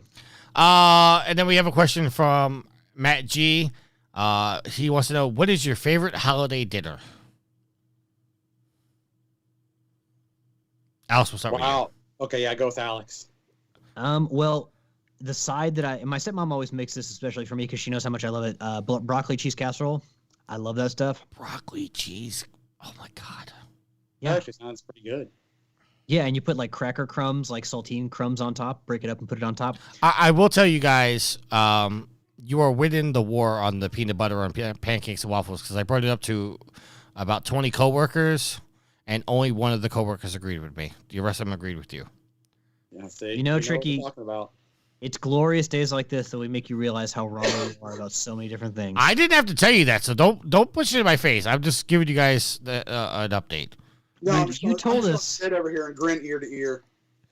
Tricky, I'm pretty sure you called us hillbillies for some of the food choices that we have talked about on the show. So if listen, we want to throw it in your face just a little bit, I think we're allowed. I spent some time down south in Virginia, where I lived down in Virginia for a good bit of time.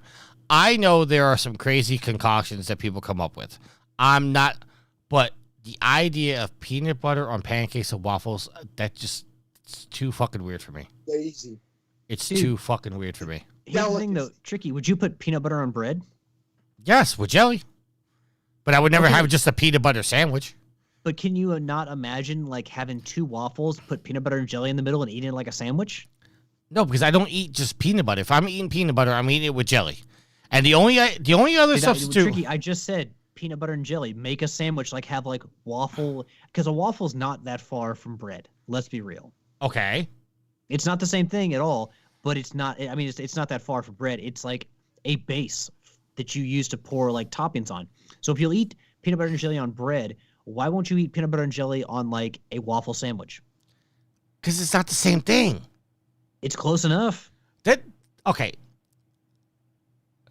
Having a hamburger on a seedless bun or to a seeded bun, that's not that far off. But if you start talking about put like a cheeseburger on like sourdough bread, that's when you're getting too far from the norm for me.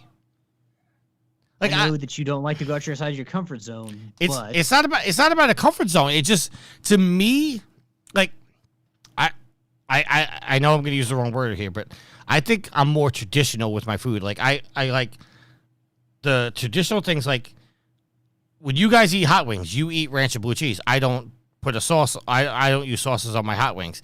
But I don't eat hot wings. Or do you eat chicken wings? No. Okay. oh, hell on Tricky, you don't get like a dip, like, do you not use ranch or blue cheese, or do you not like have like say like a garlic like a I don't put anything on my garlic wings. buffalo sauce? I eat plain chicken wings. No sauce, What? no flavor, and no nothing. You what? Yeah, Then why do you eat chicken wings? How is those enjoyable in any way? because it's a chicken wing. It's chicken.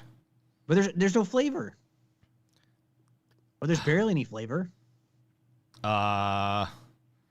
Latin Legacy, I guess he's referring to the pancakes and waffles. He says, I was on the fence until I had it at Waffle House. I was surprised it actually worked. I'm assuming he's talking about peanut butter on waffles. Yep. Thank you, Latin Legacy. Latin Legacy is a believer now that he's tried it. And he's from New York, so. It seems like a lot of your coworkers who live in New York are with the idea of peanut butter on, Okay, on okay. waffles and pancakes. Look, All right, Tricky, getting back to the conversation here. chicken wings without flavor. I don't, other than the chicken flavor that they come with. Are they not dry? No, You're not they're moist as dry hell. chicken wings? They're moist as hell. Listen, tricky. I don't begrudge anybody for flavoring their food the way they want, unless you After our discussion on pizza, unless you're that putting certainly fucking doesn't sound like mayonnaise. it. Unless you're putting mayonnaise on fucking spaghetti and red sauce, that's fucking disgusting, and I will just fucking never talk to you again, because that is absolutely fucking disgusting.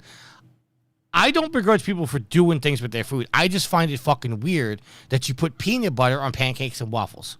All right, Tricky. I'm not going to sit here and let someone who eats plain chicken wings shame me for putting peanut butter on I'm not pancakes and shaming waffles. you. I'm not shaming you. I just think it's weird. Getting back to the conversation at hand, Yield, your favorite holiday dinner.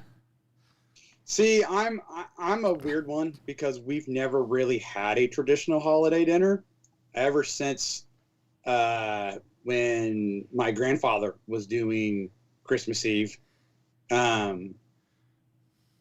It was kind of since Grandpa did it, and it was just him.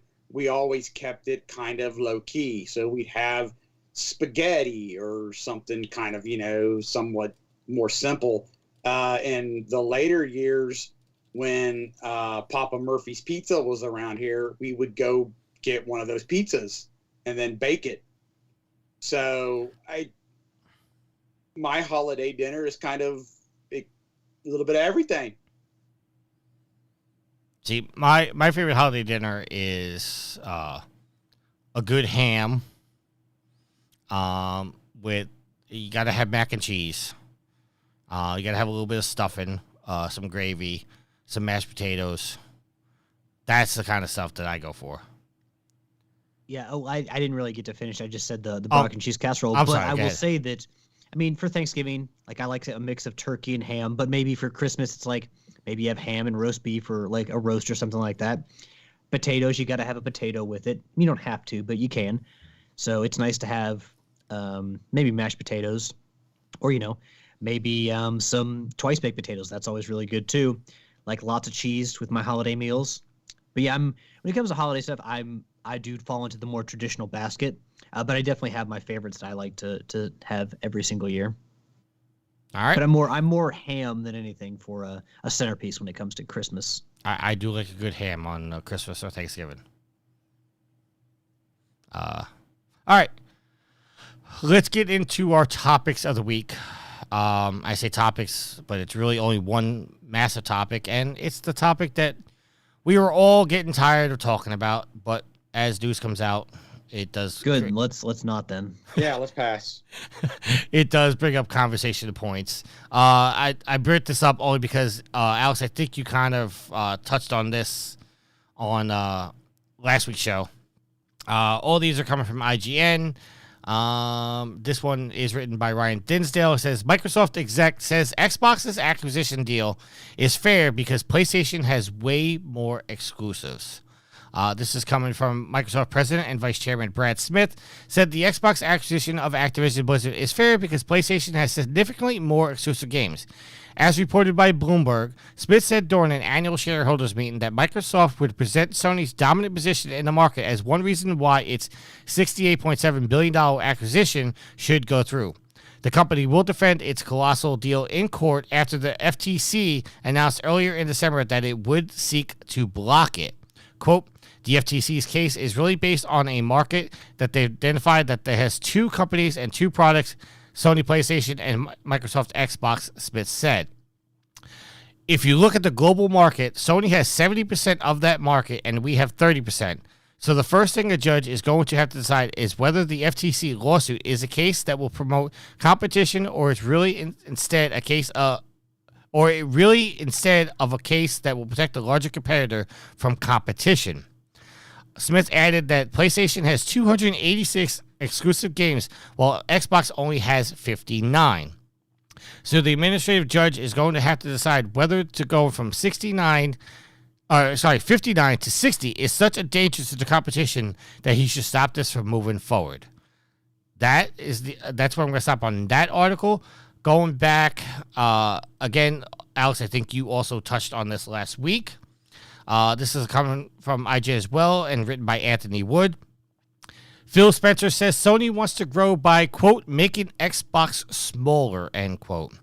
Xbox boss Phil Spencer claimed that PlayStation's move to block the acquisition is rooted in its desire to, quote, protect their dominance on console, end quote, by, quote, making Xbox smaller, end quote.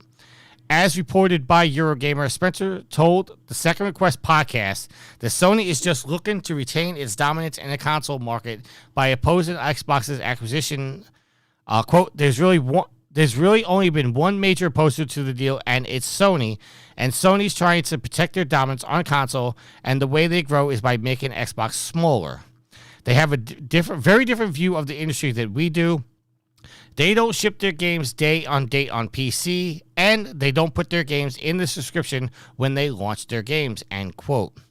Spencer reiterated that Microsoft's acquisition of Activision Blizzard is in the works to strengthen Xbox's presence in the in the mobile gaming sphere, instead of being a move to strip games away from the PlayStation platform.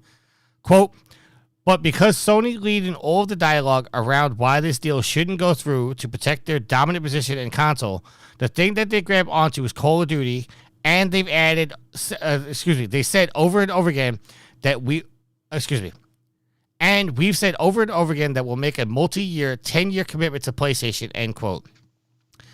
All right, that's going to lead us into the third article, which is also coming from IGN and is written by Rebecca Valentine. This says Microsoft's 10-year Call of Duty promise to Sony would reportedly include PlayStation Plus. Microsoft has been making some big promises lately as it works to encourage regulators to permit the acquisition. Among these promises was a deal offered to Sony pledging that Call of Duty would remain on PlayStation consoles for 10 years, a deal that also reportedly includes PlayStation Plus rights.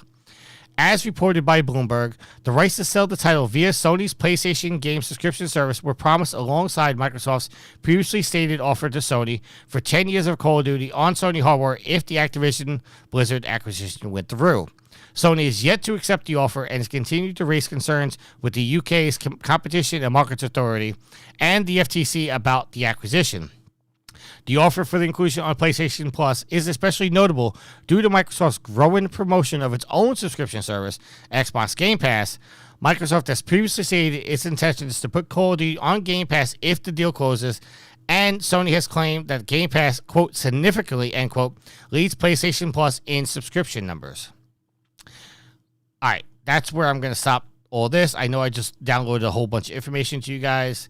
Yield, I know this is not your favorite topic, but please give us your opinion on all the information I just shared. They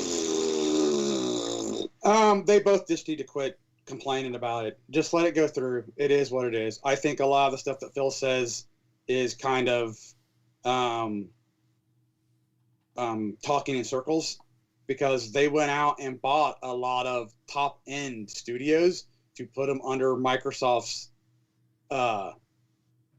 roof, and I think that in that instance he needs to put up or shut up.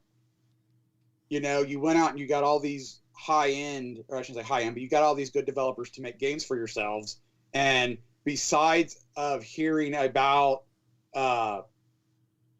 why am I trolling a Starfield? blank?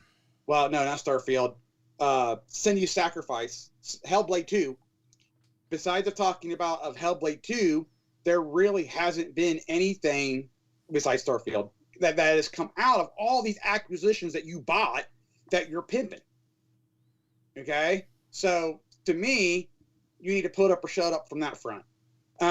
We've all said from the very beginning, even back before the acquisition wars started, that Microsoft was gearing up more for digital sales than what Sony was.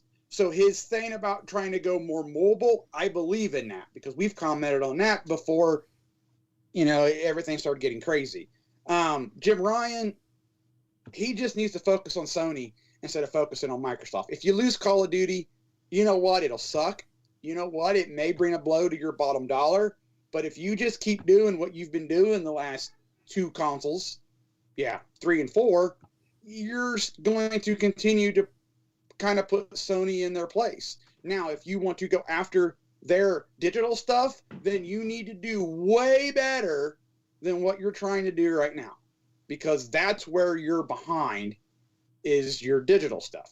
Your AAA games, your story-driven games, you are burying everybody. So that's where you need to stay. If you want to expand into multiplayer, then you can. If you want to try to get that market, then you need to not throw a bunch of stuff at a dartboard or at a wall and hope that something sticks. You need to come up with something, I shouldn't say small, but you need to come up with something, work, develop it, make it good, and then grow it from there. Just my opinion. I think we all agree that I think Sony feels that if they lose Call of Duty, it'll be the end of them. This will make Microsoft take the lead in the console market. I don't think that's true. I think Sony's too dominant there.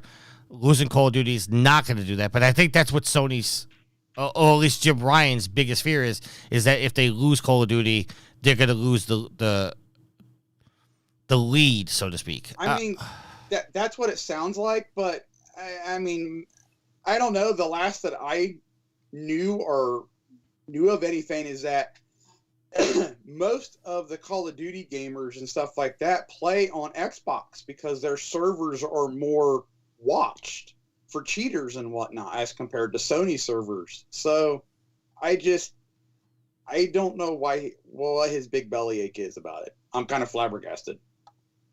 All right, Alex.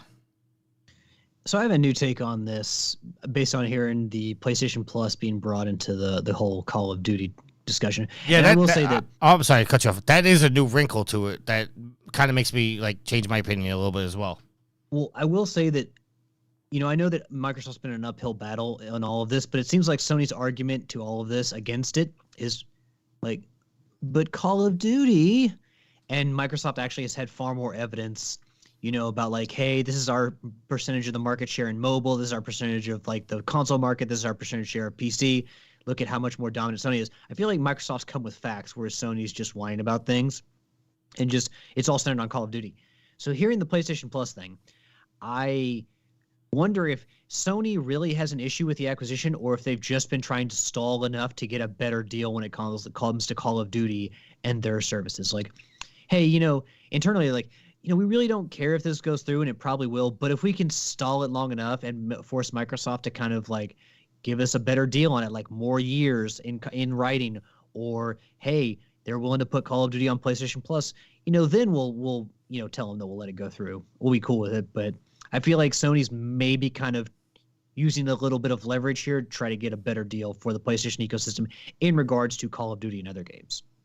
See, I have a slightly different take when it comes to the PlayStation Plus, is because part of my argument is that Sony's worried about losing that revenue stream from Call of Duty, and Microsoft offering to put the game on PlayStation Plus. I don't think that really helps what Sony's concern is, because if you're giving away the game for free, then Sony's not making any revenue off of that. So, if this acquisition goes through and then Microsoft says, yeah, you can release our game on PlayStation Plus, they're still not making the revenue. Yeah, you could play the game on the console, but you're losing the revenue.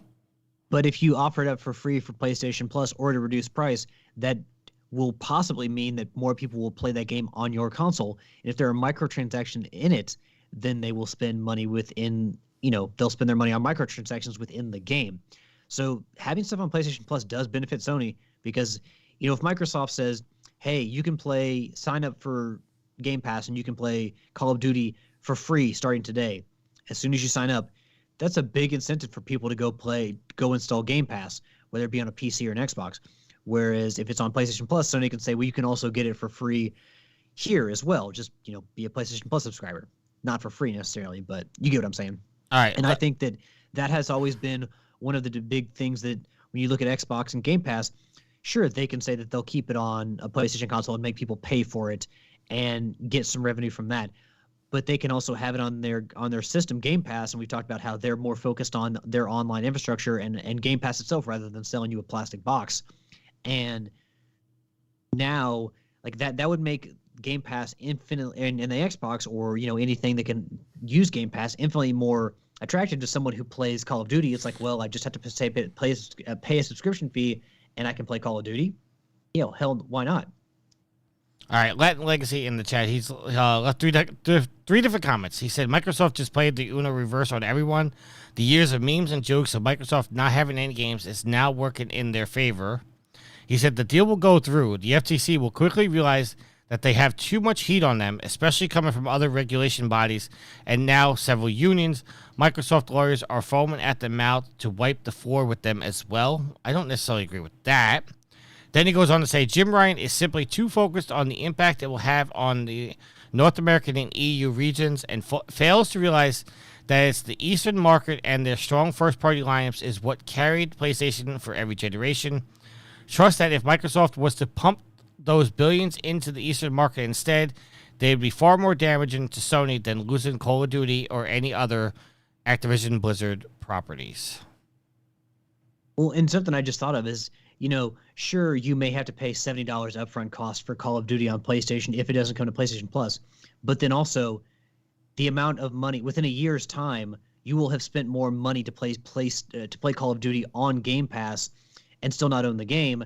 or at least have the license to play the game. Whereas if you buy it right out on PlayStation, you will have saved money over time, over the course of the year, because you'll end up paying more on Game Pass subscriptions. So, all right, now I know that none of us are probably going to have the answer to this because we're not in that ecosystem. But the games on Game Pass, is it one of those things where, like with PlayStation Plus, we get the game for free, and as long as we're Plus members, we have access to that game forever? With Game Pass, is it only available if it's on the service? Like, can I go on the Game Pass and say I want to play Gears 5, claim it, and then as long as I'm a subscription, or if they one day for some reason remove Gears 5, can I no longer play it? Do you know the answer to that? Well, I assume that there have been games that have gone off of Game Pass, and I'm assuming that no, you can no longer play those. You can only play games that are on the service. At the same time, they're never going to take a first-party studio game off Game Pass. They're going to keep every single one of those games on there. Well, It's just going to be the third-party studios. Okay, I know Gears 5 was a bad example. That was just the first game that came to my mind. I'm just like with PlayStation Plus, like we just got Biomutant for PlayStation Plus. As long as you're a Plus member, you're gonna have Biomutant for the entire length of your subscription. As long as you put it in your library, yes. Right. Where at come January 1st, Biomutant is no longer a free game, so you can't claim it, but you can still play it. Latin Legacy, I guess, is answering. It says you can only play games that are on Game Pass. They do offer a decent discount before a game is removed, though, giving people the option to own the game if they want to. So once it's off Game Pass, they can't play it anymore. So yes, but again, they're never going to take first-party studio games off that. Anything Right. Microsoft owns will be on that forever. Well, you would assume so. So this is kind of like, okay, so our free games is equivalent to games with gold, and Game Pass and PlayStation Plus, as a service, now because it includes PlayStation Now, are different, because as long as it's on Game Pass, you can play it, where with PlayStation Plus, once you claim it, it's yours as long as you have the subscription. So there are differences between the two services. Which is why I said way back that people trying to compare the two, you were comparing apples and oranges. Just putting that out there. I think you more it's more comparing a Granny Apple to a Macintosh. They're not so different, but I get what you're saying, Yield. They're not so different, but they are different enough. Yes. All right. With that being said, unless you guys have any closing comments, I think we had a good show here. You guys want to close? I hope so. All right, so a little housekeeping. Please go check out the merch store until the end of the year. Any purchases, all profits will go to my Extra Life page, so please go check out the merch store. I believe, and I hope I'm not speaking out of pocket and I can edit this out in the audio version, but I believe this is our last show of the year. We will not be recording next year because Sunday is Christmas. I think we're going to careful what you say. You said next year. We will not be recording next year. Don't kill off the show before it's ready to go. I'm sorry. What did I misspeak? Yeah, you said we wouldn't be recording next year. I think you meant to say the rest of this year. I thought I said until next year. You did first, and then your next sentence was, okay, we're not going to be recording next year. Okay. I don't want to speak for the boys, and they can correct me if I'm wrong. We are not recording next week because next Sunday is Christmas, and we typically take Christmas off. The following week, I believe we are recording, but we're not going to record until January 2nd, which is Monday. Is that correct? Am I with you guys? I mean, as long as you guys are okay with the quick turnaround time for an edit, I'm available on the 2nd. All right. So no show next week. So with that being said, as we head into our shout outs, this is why I did this. As we head into our shout outs, guys, include any Christmas shout outs you guys want to do. Alex, we'll start with you, sir. Well, first and foremost, I want to give a shout out to the listeners, the fans, the fuel to the fire of those trophy horrors. Thank you all for the Christmas themed questions that we had this week. I do this time of the year like talking about, my favorite song, my favorite a dish is one I didn't expect, but thanks for, I think it was Matt G who asked about a favorite dish. And also, I mean, more than anything, love talking about the movies. I was glad that we had that question last week, but I was glad that I was stewing on it all week. It's like, you didn't mention Muppet Christmas Carol. What the hell's wrong with you? So I got to amend that this week with a little DLC in the following episode. But you all are the reason we do the show. Your interactions. Join us on Twitch live. Anyone who downloads the show and listens. Anyone who's screaming in their car because they listen to our food discussions, like, y'all are all morons. None of this belongs on anything. So we appreciate you guys, and we just hope you guys have a happy and healthy holiday season, no matter how you celebrate, no matter what you celebrate, with your families, your friends, your loved ones, and that you have a safe new year. And we'll see you guys back here in the new year.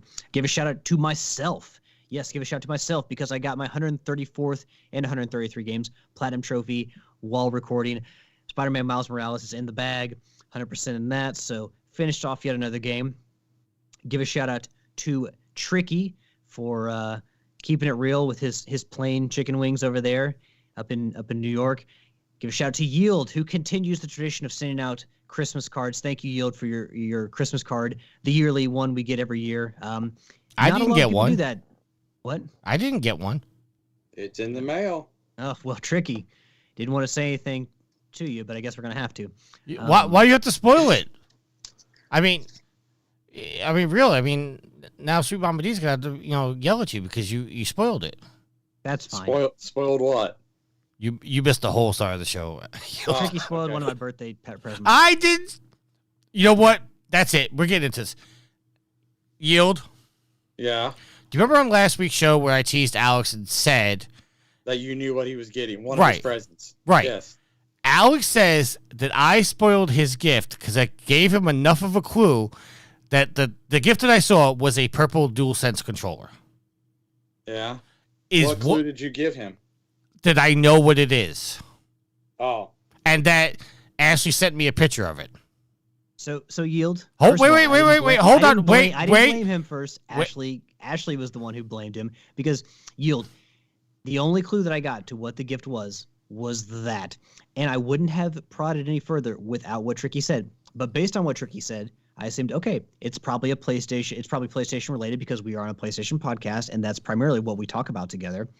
And so I was like, well, what PlayStation could she buy me? It's obviously not another console. It's probably not a game, because I bought most of the games I want, and she probably wouldn't feel comfortable, buying a game without knowing exactly what I wanted to play. I mean, it could be PSN card or something like that, but that's not like that big of a deal. So I've talked about wanting the Cosmic Purple controller for a while, and I said I've mentioned it to her before, and it's something that I feel like I could spend the money on myself, but if someone got it for me for a gift, I'd be, I would love it. You're rambling on. Just ask him, did I spoil it? Well, it kind of sounds like you did give him just enough of a hint that he was able to deduce it. Hold on a second. He got 2 gifts, Yield. You saw both of the gifts. I did. I'm super jealous of the hoodie. Okay. So can an argument be made? Now that's not the picture she sent me. She sent me the picture of the controller, but just as likely she could have sent me a picture of that hoodie, and that's what I could have been talking about. So but if I was a betting man, I'd have put it on the controller. So hold on. Oh my God! Tricky went back through his messages, because I said, has Ashley ever sent you anything asking about whether I would like this gift or that gift if it wasn't PlayStation related? And he went back through his messages of the pictures she sent of to him, and it's like me streaming KO Kangaroo or something like that. None of it was gift related. None of it. So this was an instance where I told Tricky, why would she send anything to you about a gift if it wasn't PlayStation related, considering we do a PlayStation podcast? Because she could have just as likely sent me a picture of that hoodie and said, do you think Alex will like this? No, Tricky, because she knows that I love Mega Man. I think everyone on Earth knows that I love Mega Man, but she's seen me play the games. She's seen me talk to her kids about the games. Her kids love playing the games. Their kids ask me 1,000 questions about Mega Man since I've lived with them. So she didn't need any advice on that, and she straight up said, and she sent me a text saying, "I don't need his opinion on that. I live with him. I know that he likes Mega Man." Okay, she apparently hears you. She apparently hears you talking. She just jumped back at the chat. She's like, "God damn it, these idiots talking about the same thing again." No, literally, the only gift thing she's ever sent you, at least that I know of, or that you were able to bring up, was the controller. So it makes you can say, "Well, she could have sent me this. She could have sent me that." Well, historically, she hasn't sent you any gift ideas. No, so I okay. Hold on a second. I got to clarify here because I'm getting comments in the chat. First, Nitro says, "Alex, you're too smart for me." Okay, Then Ashley says, it was spoiled and it sucked because I really was excited to give him the controller too. And then she said, I didn't ask him if he would like the controller. I sent him the picture after I bought it, which is true. She does not, hey, no government names there. She did not ask me if I think you'd like it. Okay? Let's be clear. She sent me the picture after she got it, and I questioned why she got you purple. Okay? That's the story. My argument into the fact that I didn't spoil anything is because she could have just as likely sent me a picture of the hoodie than of the controller, and that's what I could have been referring to. You connected the dots. I grant you, you did a good job of doing that, but I did not say anything that spoiled what the gift was. You made assumptions, and you were correct, but that's not on me. Tricky, you asked me if you had not said that to me.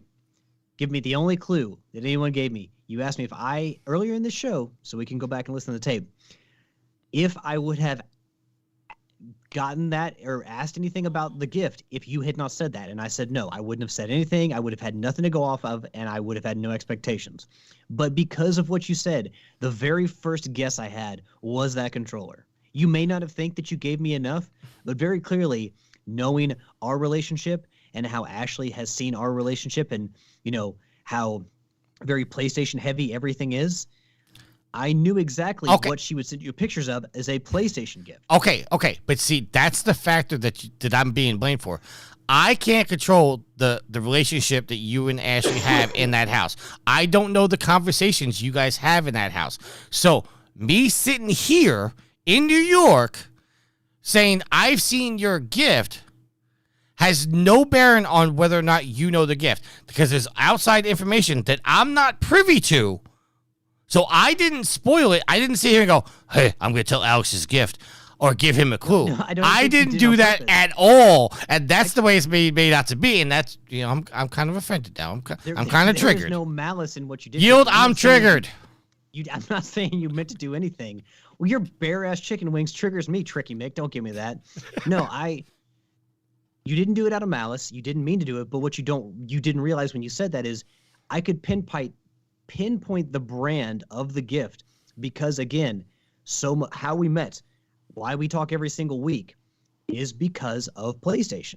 That is the easiest connection to make of any gift I've ever gotten. So I'm not saying you intentionally did it. I'm just saying you gave me the crumbs, the few little crumbs that I needed to guess the gift. All right. You know what? We're beating a dead horse here. Nitro says, obviously, purple is the best color.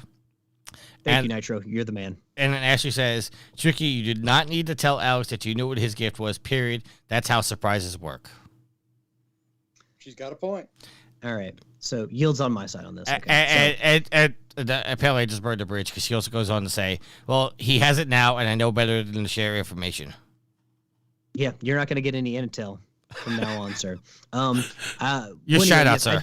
I do want to give a shout out to Yield for his Christmas card because a lot of people don't do that, and he does it every year. So it's one of those traditions that I really do appreciate. So thank you, Yield, for another Christmas card and the season's tidings.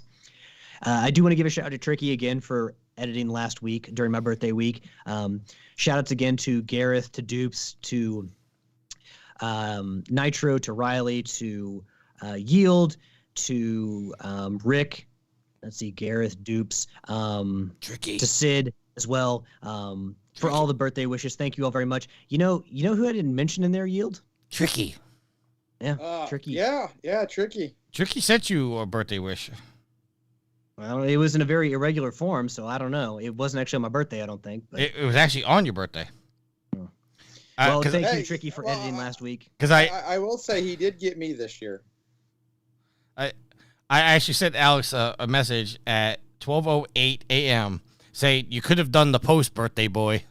Oh, yeah, he complained to me. That's what his birthday wish was. He complained to me. Oh, a backhanded birthday compliment. Because I edited the show. At least he could have done the post, right? No, it's Dude, how many times have I edited the show and done the post myself? And how many times have I done the show?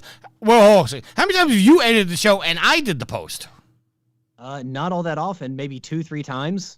More like 5 or 6. Okay, yeah, that's really a big number there. Now you're like And- Microsoft. and- These are our exclusives compared to Sony's exclusive. We got 5 and 6. They've got 1 million. All right, do your shout out so we can close out the show. So I thanked the birthday wishes. I thanked Yield and Tricky. Give a shout out to Insomniac for Spider-Man's Miles Morales. Look, I'm not one to play a Spider-Man video game, to be honest. I'm kind of burnt out on the whole superhero thing. But Miles Morales is a really good game, so I got to give it to Insomniac. They do good shit. And who knows? Maybe I'll circle around to the other Spider-Man game. I will not play Spider-Man 2 before I play Marvel Spider-Man if I play either one of them. So you don't have to get, upset, Tricky. Last but not least, I want to give a shout out to my awesome and loving girlfriend, Ashley, who gave me 2 fantastic gifts, even if Tricky had to go and ruin one of them. But I love the controller. I love the hoodie. The hoodie was completely out of left field. I would never have guessed that in a million years. So, and a big Mega Man fan. So she even commented that I guess one of the things that gave her the idea was the fact that on my phone lock screen, I had Dr. Wily's castle from Mega Man 3 as the wallpaper on my phone lock screen for the long time. So she gets me. She knows me. They were 2 wonderful gifts. So thank you, honey. I appreciate it and I love you. And that is going to be it for this week. I want to give a shout out to everybody who sides with me that I didn't ruin Alice's gift. That's a real short I was list. gonna say, that's a really short list. I didn't spoil anything. Actually, You gave You enough didn't hint. intentionally. I want to Not intentionally, but you still did. give a shout out to the Rangers who have won 6 in a row and are currently up 5-1 against the Blackhawks at the end of the second period. Because I record while I watch my sports. Well, hockey also has a lot more games than football, so I had to dig on you. that's fine. And for years of my team being the worst in the league, we're actually good now. So I'm going to live in this moment.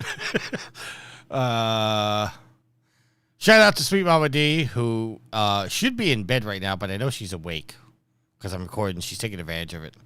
She's trying to think of the next time she can scare you. Yeah, she scared the shit out of me before the show. I shout out to Ashley, who I sent a message on Facebook asking her if she still loves me. She hasn't even looked at my messages because I guess she's so disgusted at me. Maybe in the new year, new her. That will be her New Year's resolution. To forgive Tricky Mick. Did you hear her? She screamed no from the other room. No, I didn't hear her, but I did. tell her to check her Facebook messages. Tricky says check your Facebook messages. Don't do it. It's a trap. She said no. She'll get around to it. Tell her I still love her, though. All right. Shout out to the listeners. Thank you very much. Shout out to Latin Legacy for talking in the chat. Shout out to all the listeners. Thank you very much. You guys have been. Got to give a shout out to Black Chaos and Nitro. They were there too. Well, Nitro at the end. I mean, Nitro's been there the whole time, but he's been quiet. I just assumed he had the stream up and on a mute playing the video game. But yeah, shout out to Nitro, even though he trolls us. He says you're welcome. Trolls you. He trolls Troll me everybody. and Alex. He trolls everybody. He trolls you. Well, he trolls me the most, yes, but he trolls everybody. Now I'm lost. Shout out to everybody. Black Thank Chaos. you. You didn't say anything about Black Chaos. Black Chaos, thank you. He's not in the chat anymore, but shout out to him. I know he's Doesn't not going matter. Black Chaos may listen to the show. He's not going to listen to the show. I didn't get my shout out. He's not going to listen to the show. Well, just in case. Okay. Shout out to Black Chaos. Shout out to everybody that listens to the show. You guys have made 2022 a very good year. With the addition to us doing this on Twitch, being interacting. I think this is the biggest year we've had community involvement in all the years we've been doing this, so thank you very much. We will be back next year. As I said, we'll record. No, well, I'll be back. I don't know. I might have to fire Yield. Nitro says, "You're correct. I've been listening in the background while doing some racing. Congrats on ruining Alice's gift." He's just gonna troll right up to the end.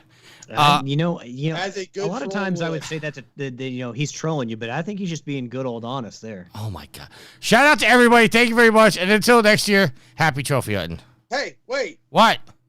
Don't I get to do shout outs? I thought. Wait, I went before you. You started with Alex. then went to you and tried to roll post credit. Wow. Hold on, can you if believe the Shield? didn't First want of me all, to- first Go he ahead. steals my birthday surprise, and then he steals your shout-outs. I know. If you were You're the going to be Grinch. this way, Tricky Mick is the Grinch. if you were going to be this way, I could have sat around and watched more football. Hold on a second, Yield. Okay. I didn't let you do your shout outs, but this is kind of on you as well. Why? Wow, Be- are you looking to be- blame all the victims? No. This is kind of on Yield too, because Yield knows I always go last on my shout outs because I close out the show. Why didn't Yield say something before I started doing all my shout outs saying, hey, you skipped me? He waits until I close out the show to say I didn't do my shout outs, so make me look like an ass. Because you're the host. I'm letting you do your thing. I thought maybe you were changing it up this week. Yield gets to go last. Yield, in 552 episodes, have I ever done my shout outs before you or Alex?